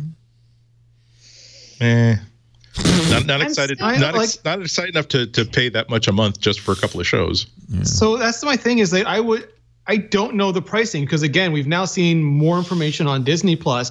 Netflix is already perturbing me because their prices keep going up and they make you pay this for this many views and that or this mode. And I understand they have no other sources of income. It's much easier for a company like Apple or Google or Disney or anybody else to make content. We know it's easier for Apple Music than Spotify because Spotify has to be profitable on the music. But Netflix, it just seems like it's becoming less and less friendly to me. It's not integrating with anybody. And Disney Plus, it's going to be in a lot of countries. It's going to integrate into all the Amazon for some reason, not right away, but Apple stuff, all the other stuff. It's going to work just great. It's going to be in the TV app. It looks like you're not going to have to pay extra for 4K or for Dolby Atmos. They're going to bundle it. They're going to have a low price for it. If you pay for 3 years, you get even a lower price for it. It feels like they're doing everything right. And they're going to have not just amazing like Marvel and Star Wars and all these other like Muppets, all this great content that's basically 80% of my childhood at this point. But they're also going to have the catalog content from DC, from Disney, from ABC, from Fox, which means once I've watched the new Vision Wanda show or The Mandalorian, I can go watch Simpsons and I'll be fine. And Apple's going to have like a few shows, and the pricing model is going to be, if they gave it to me because I subscribe to iCloud or Apple Music, it'd be great. I would just love to see the Jennifer Aniston show. I'd love to see the space show, the J.J. Abrams show. That'd be a great value add. Jason Momoa, bring him on. I just don't know how you price that against companies that have catalog content. Yeah, particularly when didn't Apple say that they're going to be releasing stuff on a weekly bit? They're not going to be doing the entire series. Disney as well, which would. Yeah, I mean, because that would at least have given Apple the ability to I would have at least maybe decided that, well, I've heard good things about the morning show. A lot of my friends like it. I'll sign up for 1 month just so I could watch the entire series, and then I'll intend to cancel. And then maybe while I forget to cancel it, and then after a couple of months I like it too much. Isn't that why they're not doing it though, right?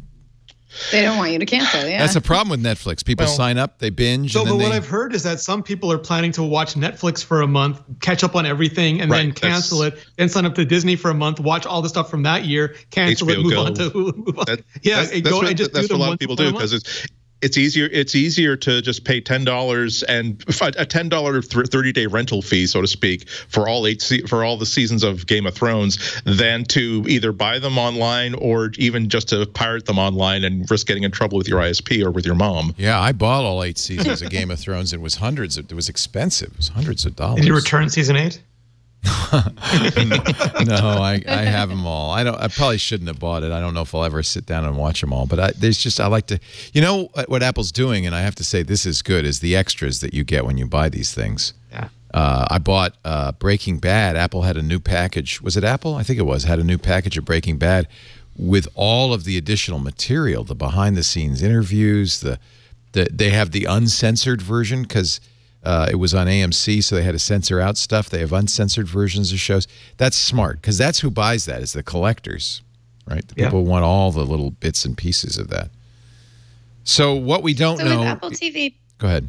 With Apple TV Plus, I think Apple's just from watching the trailers of these shows, they're really in a bad position because none of this is content that exists already. So it's brand new.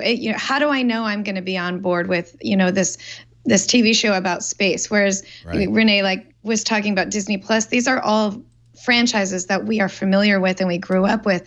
And Apple is not giving us anything that we grew up with. So it's a lot harder for us to say, I can't wait for the new XYZ show to come out because it's based on something that I, loved as a child. And I think the shows, all of them, the trailers look absolutely amazing. The production value looks incredible, but it's all new content. It's new stories. It's franchises that don't exist yet. And that's going to be really difficult to convince people to get on board with. Even if were no other streaming services around, there's just nothing familiar to pull me in other than some actors that we recognize and some directors that we recognize. So they're just in an awkward position of trying to convince us that it's worth our money. Yeah, particularly when when you hear about how good the Marvelous Mrs. Maisel is. But the thing is, you probably already you probably have already are a member of Amazon Prime, and you didn't get it for the movie stuff or the TV stuff. But then you find out that, oh well, actually I can watch this for free. So yes, I'll invest the time and watch it for free. But yeah, I'm with you. You can even have a fantastic. The morning show could be fantastic. It could be wonderful. It could be one of the most brilliant things ever. But if you're not particularly interested in that genre, you're just not going to be interested in it. So Apple has a cushion of several $100 billion in cash to see them through this. But I'm sure they have a plan that goes on for many, many, many years. But I wonder at what year they've got earmarked for, okay, at this point, we really have to start making serious money off of this. We really have to we have to have a serious share of the streaming market in order for us to continue with this, because they are really at a disadvantage. So according to Gurman, 5 shows at launch, which isn't enough to pay $10 a month for, unless, and I'm sure this is Apple's strategy, one of them is a breakout hit. Like if you get a Sopranos, something that people just say, oh, I have to have it. Or if there's a bundle, like if you love, there might be someone who says, I absolutely hate Apple Music, I hate all this stuff, but I'm the world's biggest Jennifer Aniston fan or J.J. Abrams fan or Moon aficionado, and no matter what price is, I just have to see that new thing. There will be 3 people like that. Yeah. But I think for the vast majority of people, if it's a bundle and it's like you get Apple Music and then for $2 extra, or you get Apple Music plus news plus this plus that for the tidy sum of $20 a month instead of $10 a month, I think that's how you start massively cloning out those numbers. Yeah. Wouldn't we all be floored if Apple just said it's free? You have to have iCloud. That or $100 a month. Either way. Because they haven't announced a price. The rumor is, of course, $10 a month, but they haven't announced a price. But Arcade is only $5. And I think that rumor is just solely based on the fact that other streaming services average out to about $10 a month. It's not. Yeah. Yeah. Well, let's also remember that they also have the iTunes store. So what they could do is make it subscription only, but then after 3 or 4 or 5 months, after 3 months, episode 1 becomes a free download on Apple, or maybe it becomes a 99-cent download on Apple. Make it a loss leader just to get people interested in this content and aware that if you horse over $10 a month, you will be seeing stuff that you will be surprised to learn that you actually enjoy. So they have an ability to distribute this stuff beyond simply making it streaming only. So that's one area in which they might have an advantage over at least Disney, over at least CBS.com, where you can, if you want to own it without having to subscribe, it will give you that option, and they don't have to go to outside parties in order. They have to negotiate with themselves for those rights, not with outside parties. Well, we'll find out. Probably not until later this year, though. We might find out pricing soon. We might find that out at the Apple iPhone event. They might just drop that on us. Boom. Are you guys? The Mac event. So, Lori, you're on the West Coast. You could come down to the Apple event. Are you? And Renee, are you expecting invitations? I never expect them. I mean, they're always. You always get them though, Renee. I like being. You always do until you don't, though. That's the thing. I never expect them, and I never get them. So it's perfect for me. Yeah, I'm always happy to have one, but I never want to get to the point where I expect them. Labor Day is September 2nd, so I'm going to predict that on the next Mac Break Weekly, you guys will be holding up your golden tickets. And I'm going to predict that if we're getting invited, it'll be Thursday That's my prediction. Yeah, as in the day after tomorrow. That's my prediction. Okay. we're reduced to predicting when we'll get the invitation. It was August 30th last year. Or They not. sent out invitations. They sent out invitations August 30th last year for the event. Oh, okay. Well, that's about And right. today is the 27th. Yeah, so Thursday or Friday is August 30th. Yeah. But the event was slightly later in the year. It was September 12th. So 2 days earlier than that would make it the 28th. Lori is so good at this. She's so good. I've only been invited to. I've only just recently been invited to a couple events, so I'm not holding my breath that I'll be invited. But I would certainly love to be able to attend this. I have not yet attended an actual iPhone event, so I think what Apple should do is say, if you have an Apple card, that you get a ticket, and it's pristine white. If I charge my ticket, will it turn bright orange? So if you've sold enough, or if you've spent enough money since Apple Card came out, you get invited, which I would win because, like I said, I put my cat's surgery on my credit card, so I've already put a bunch of money on it. So now you're suggesting that the Apple Card is like making a donation to the police union fund, so you get that sticker on the back of the car. They don't tell you that you'll avoid getting a ticket if a cop spots you on the window, but maybe they'll help you to think that you will. you just flash your Apple Card when you get up to the wherever it's going to be held. Oh, I've got my Apple Card. Oh, please come right in. Well, that would be nice. Let's check the name on it. Oh, Mr. Sachs, come on in. I'm wondering if anybody checks their MacBook Pro in their checked luggage. That seems like I don't put anything valuable in my checked luggage, including laptops, cameras. Why? But why would you? But why? Yeah, I almost did. I went to visit my mom, and I knew that I wasn't going to need it on the plane, but I knew that I was going to need it there with her, and I almost checked it. And the reason I didn't was my fear of it getting stolen out of my bag. I ended up taking it with me into the onto the plane. So yeah, I don't think that very many people would check their MacBook Pro or MacBook or whatever, but you might. I thought about it. Most people will not be affected. Luggage, I would have. But three airlines have reacted to Apple's recall of the 2015 through 2017 MacBook Pros, the batteries, posing a safety risk by banning all MacBook Pros in checked luggage. Singapore Airlines, Thai Airways, and the latest Virgin Australia have said you must carry it on. And the reason they're worried is if there is a fire in the hold, that's pretty hard to respond to when the airplane's in the air.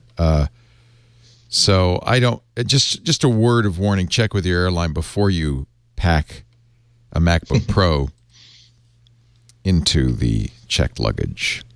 Checked luggage, yeah. And honestly, I think if I'm not mistaken, it's only the 15-inch MacBook Pro that was affected by the batteries. But they don't know. But they're banning all MacBooks. Because they say we can't tell. We're not. How you expect us to look at it and tell you?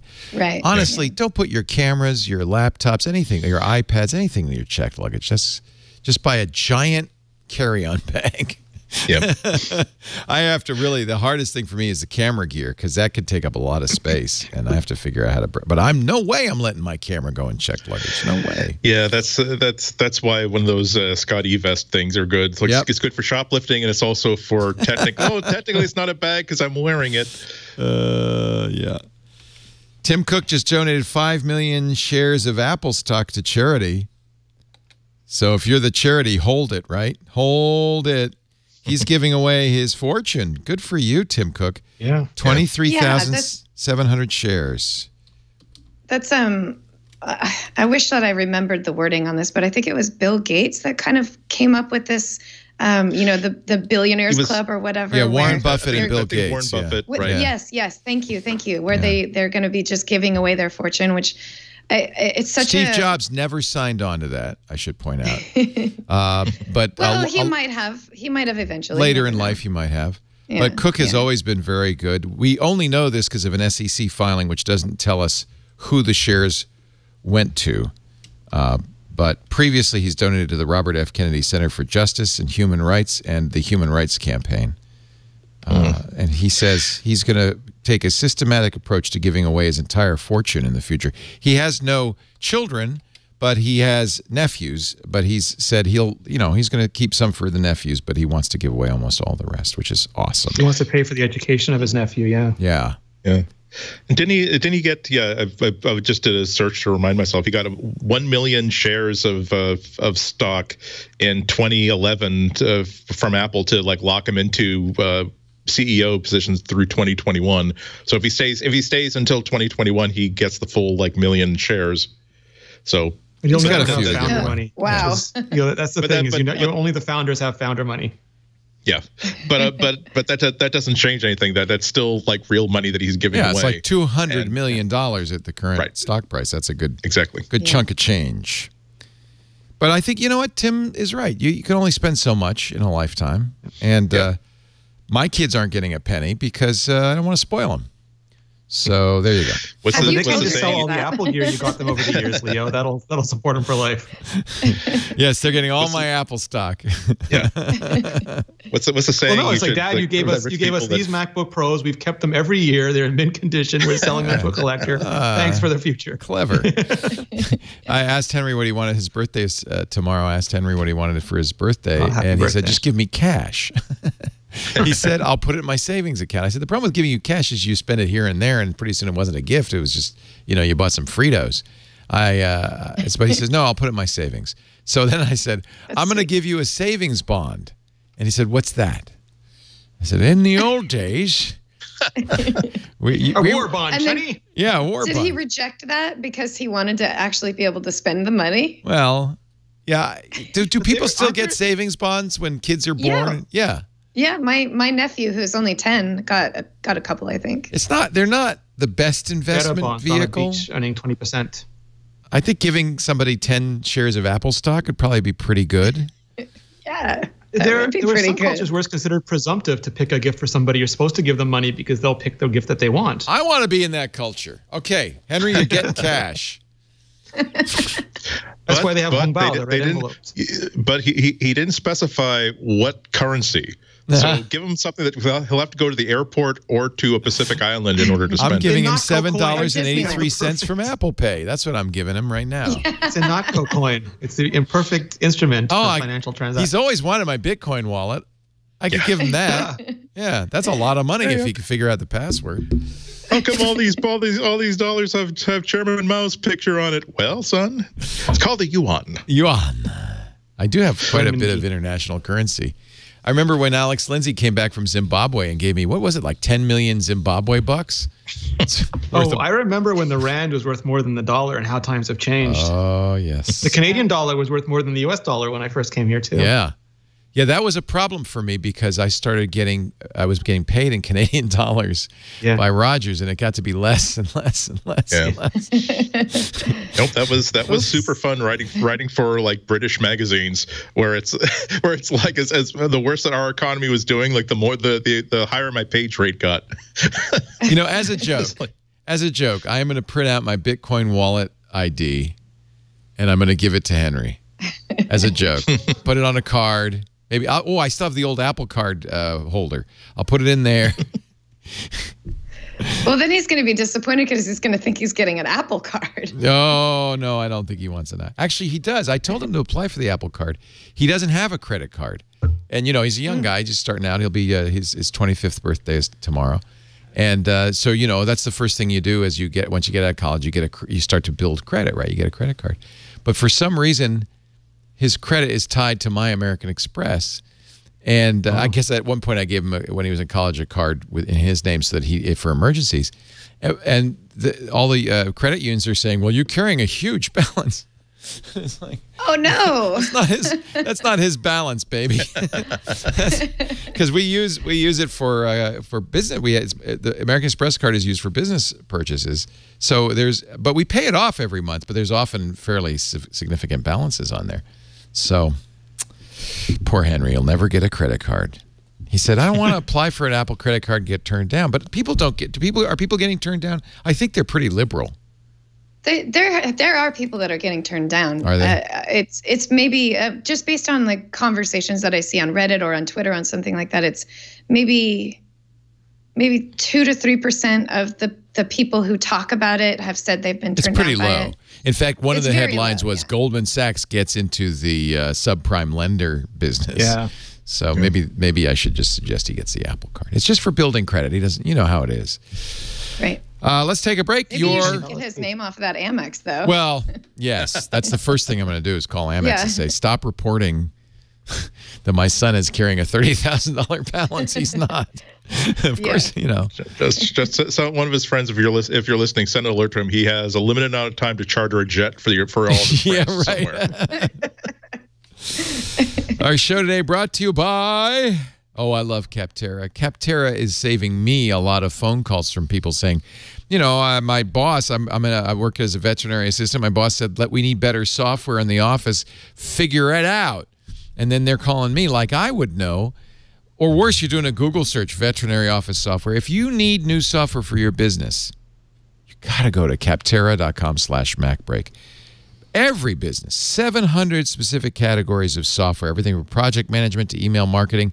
And they drill down. I mean, there's yoga studio management, veterinary office management, dentist, even mortuary management. In any business, there is nowadays look at all of this, great software in every, are you just random political campaign software? Look at that. Phone burner. Rev fundraising platform. Now you could check boxes and narrow it down so you get just the right software for your needs. Then, here's the best part. You can create a comparison chart of up to 4 different programs, see which ones have the features you want, and then, actually this is the best part, look at the reviews. Capterra is amazing. They have more than 1 million reviews now from actual users. Look, some of those are iOS programs. That's awesome. Those use 1 million+ reviews and 1,000 more every day because users love Capterra and they love coming back and saying, hey, I tried it. This is what worked. This is what didn't work. You will no longer have to be wondering. You won't be experimenting. You'll actually know, is this software going to do the job it needs? I need. No matter what kind of software your business needs, Capterra makes it easy to discover the right solution fast. So good. Millions of people use Capterra every month to find tools for their business. And I didn't even mention the best part. It's free. Not freemium, not free for the first month, free forever, no charge at all. Nice. Capterra believes software can make the world a better place because software helps every organization, even nonprofits, become a more efficient, effective version of themselves. Visit capterra.com/MacBreak. Find the tools you need to make an informed decision for your business. Capterra.com/MacBreak. Capterra, CAPTERRA.com/MacBreak. Capterra is software selection simplified. Don't call Leo. Don't Google it. Look it up on Capterra. There's great software out there. I have to say, it's not my pick of the week, but I'm going to just show it real quickly because, Andy, you picked this last week. I ordered it from Hong Kong. My Lightpix Labs Flash IQ or Flash Q, I guess, came today. This is going to be so cool. It's a strobe, tiny little pocket strobe that it can be removed from the flash shoe, so you could put it on a tripod or even handhold it. And this is a transmitter. This is for $60. Andy, thank you for the suggestion. I'm so excited about this. This is awesome. Yeah, you're going to have a lot of fun with it. And if I put nickel metal hydride in here, it's rechargeable, and I just go on and on and on. What a great idea. Thank you. Now, Andy, give me a new thing to buy. This is free. So it'll offset some other things. Everybody knows Scott Canaster. He is one of the nicest people in Mac and technology. He's been writing and working in the industry for decades. And he decided to create all the stories he used to tell about working in the Valley for his entire career since working for Apple in 1983. He decided to turn it into like a stage show, like an hour of storytelling. And it's called the show is called Adjacent to Greatness: Stories from Tech. And he did a live show in a theater recently that was recorded, and it was in San Jose, and it's available on YouTube that you can actually watch and stream it. And he has the most amazing stories. He's almost like the Forrest Gump of like startups in the 80s and 90s, because he's working at Google now. He used to work at Microsoft, Apple. He General Magic. When he left Apple to join joined General Magic. He got a job offer from Next when they were first starting up, and he got job offers from both Apple and Next. He, of course, did the whole day's worth of interviews, culminating with an interview with Steve Jobs himself. They wouldn't tell him at Next exactly what they were developing or what they were working on, and so at that point in his life, he decided to go for something a little bit more stable, like at Apple. And of course, he got a phone call from Steve Jobs, like as soon as he turned down the offer, saying, "So they tell me that you've turned down a job working for the best people, working on one of the greatest pieces of technology ever happened, huh? So tell me about it." And to try to get him to sign up again, but no going. He's a great storyteller. This is not just him just sitting down and writing his memoirs like in an alcohol binge or something. These are well rehearsed, well performed. He basically road tripped it as 20-minute stories, and so by the time he developed it into a full 1 hour long show, it's really, really well told, really, really well honed, and it's free. It's on YouTube. I can't recommend it highly enough. It's such an entertaining hour. Oh, he's such a great guy too. I've known Scott since the '80s. He's a great technical writer, written so much great stuff. I'm thrilled. I thought I was going to have to go to Broadway to see this. It's on YouTube. That's awesome. Yeah, and I mean, I'm amazed that if he ever decided to retire from Google, he could basically tour for the next 2 or 3 years, going from being hired from trade show to trade show to trade show, every single hacker con, every single developer con, to tell these stories, because it really is quite wonderful. The poster picture on the YouTube is actually him on the day that he went into to interview at Apple. So the picture of his hotel room with the free Apple tote bag. I'm sorry, his first day of work, the free Apple tote bag that Apple gave him on his first day of orientation. So this goes, and it's a pretty cool tote bag. It's I told him that if he ever decides to throw it out, I will be waiting outside by his trash bins, because it's a cool bag. He still has it. Lori Gill, your pick of the week. Oh, so 12th South. Hello. They have a line of products that all match each other, and they just recently updated the one for iPad Pro. It's the Journal line. And so now I have the whole line of journal products for my iPhone and my Mac and my iPad Pro, and I even have the Caddy Sack. So they just released this one updated for the iPad Pro, which actually is the same design as the one for the MacBook, which has this extra pocket in it, which to me is the best update for this particular one, because you can slide. I actually have the keys to go, so you can slide the keys to go in there. So if you need a physical a physical keyboard with your, when you're on the go, you can actually shove that in there and still use this kind of fancy pants looking journal and just pull out the keyboard when you want to use it. Is the keys to go their product? No, they just happen to make a little sleeve, and one of the, if you any ultra thin keyboard, would fit in there. It fits. Okay. If I were to describe it, maybe like one of the spiral notebooks that. It wouldn't fit the Apple keyboard, probably. That's the wedge is kind of big. No, I'm going to say no.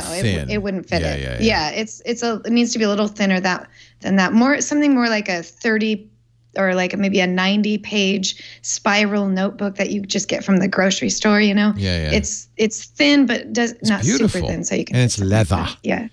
And it's gorgeous. And when you have the whole lineup all sitting next to each other, I think I described it as having matched luggage. It's very shishy and fancy. It looks really good when they're all just together, stacked up like that. They need to make you won a game show in the 70s. They need to make an Apple Card holder to go with all of this. Yes. Nice. 12 South is great. That's nice. This is beautiful. Journal for iPad Pro. Very nice. Thank you, Lori. How much is it, just out of curiosity?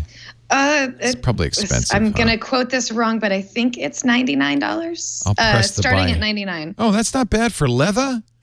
Yeah. That's not bad at all. Not bad. It's real nice. They're really good quality. That's for the 11-inch. So 12.9 is 120. Yeah, that's 120. That's not bad. Thank you, Lori. Renee Ritchie, you've got something for the Apple Card. Yeah, so I mean, this is just, I hate to use a cliche, but game recognizing game. You know, my background's in marketing, and I love it when you see really clever, really snarky marketing. So well played, Dbrand, because as soon as that article went up and people started talking about the possible discoloration and the elaborate care procedures for the Apple Card, Dbrand tweeted out, "We got you, Tim." And in that tweet was a link to Dbrand/Apple Card, where they are offering you their trademarked skins, which are basically 3M skins, for your Apple Card. And you can get them in color. Ooh. Yeah. So if you're worried, I mean, you can Jason Snell those things up. It's kind of, I gotta say, a little cheesy. They're charging separately for the front and the back.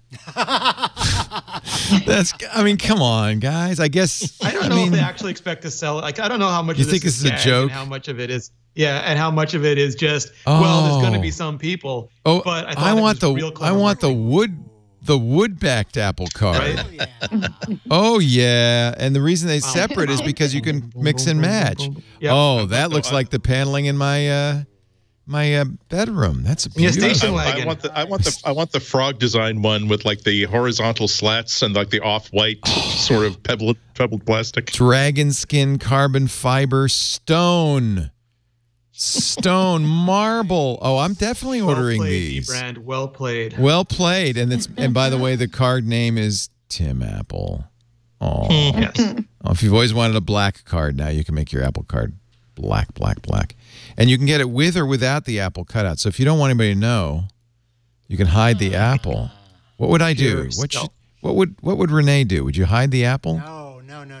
No, I mean, but see, I'm not allowed hiding the Apple, but if I was you, I'd go full stealth. I'd go total ninja. Oh yeah, I don't want anybody to know. It doesn't have your name. It just looks like a piece of weirdly colored. Oh, okay, good. Okay, I got the product though. Someone should make like a 6-color classic Apple logo, exactly the right size to replace the white logo on the card. Dbrand, you got that's an easy $5 purchase. So I'm gonna get a bamboo front and back, hiding the Apple logo, hiding my name. Look at that. Nice. You can't even tell. It's just like, you got a piece of bamboo with a mag stripe and a chip. Yeah. Again, pre-order, ship September. I need it now. Now, Dbrand, now. My pick of the week, I showed this on iOS today. I thought I'd show you too. It's from Otherworld Computing. I love what they do. They've made a travel dock in the past. Now, I bought, because of you, Lori, I bought the Hyperdrive that goes on my my iPad Pro. It's got the little USB connector, and it has a bunch of other ports on it. But it doesn't work very well with a MacBook. So this is actually a really cool idea. They call it their travel dock. It has, one of the things I like about it, the Type-C cable is part of it. It's built in, and it has a little holder in the back that you can put the Type-C cable in.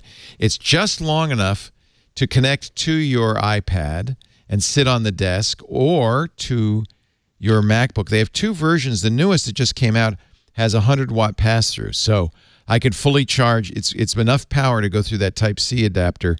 So I could plug this into the wall, have this sitting on my desk. When I get back from work, plug in my iPad. Now I have a standard Type-A USB 3.1 port, a full-size HDMI port, an SD card reader, and another USB port. Unfortunately, no headphone jack, which is odd. That is something that the Hyperdrive has that this lacks.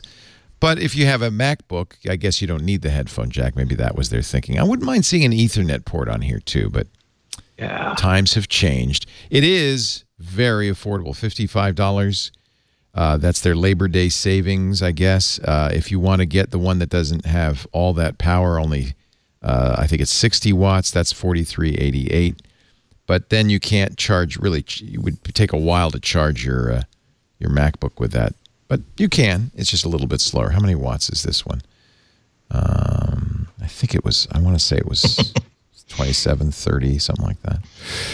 Well worth it. I really like this. A 4K display is supported, USB 3.1 Generation 1, and the SD card reader. And that's the main reason I'm going to use this for my laptop, is to plug the SD cards in when I get back from my photo shoots. Ladies and gentlemen, that concludes this edition of Mac Break Weekly. Thank you, Andy Ihnatko. Thank you to the library for supporting Andy Ihnatko. And we will catch you at the Boston Public Library sometime later this week. Nope, we have this week off because no one wants to screw up a long weekend with a Friday broadcast. But I'm going to be back the following Friday, also at the Boston Public Library, 1 p.m., I believe. Nice. On WGBH Boston, our favorite. Boston's NPR, your local NPR station. Is my favorite. I grew up listening to WGBH. Thanks to Lori Gill. She's managing editor at iMore. She'll be getting her invitation on Thursday. Maybe. Don't curse me. Maybe. Anything else you want to plug? Not this week. Okay. We love having you on, though. Thank you for joining us. And Renee Ritchie, thanks for having me. The Pokemon Master. Still playing the game. You know what? I kind of gave up on Wizards Unite. It's just not that interesting. A lot of people are saying that. It's not doing as well as anybody expected. Yeah. Oh, man. I thought there'd be more crowds. I thought it'd be like Pokemon Go 3 years ago, except worse, and nothing. I think Warner's made the wrong choices about which elements of the game to include. And if they'd done it more like Pokemon Go, where it was more adventure and less management, it would have had a similar Way effect. too much management. I could go on about this all day. I got tired of the management, so. Yeah. A lot of people have been doing that, yeah. So I'm doing crossword puzzles instead. Well, Leo, you could be out doing your Jirachi quest. Jirachi is now available by Quest. You could be out there getting I'm sure them. that's what Lisa's doing. She's sad because she never reads any of the releases or press releases or any of the background information on imore.com. She always counted on me to do that. So I would say, she'd say, what is this? And I'd say, well, let me tell you. But now I don't know. So she's kind of without her Pokemaster. However, if you wish to be a Pokemaster, go to imore.com. And if you wish to be a master of all trades, go to imore.com/Vector. Renee's wonderful podcast. Renee Ritchie, always a pleasure. Thank you for being here every week.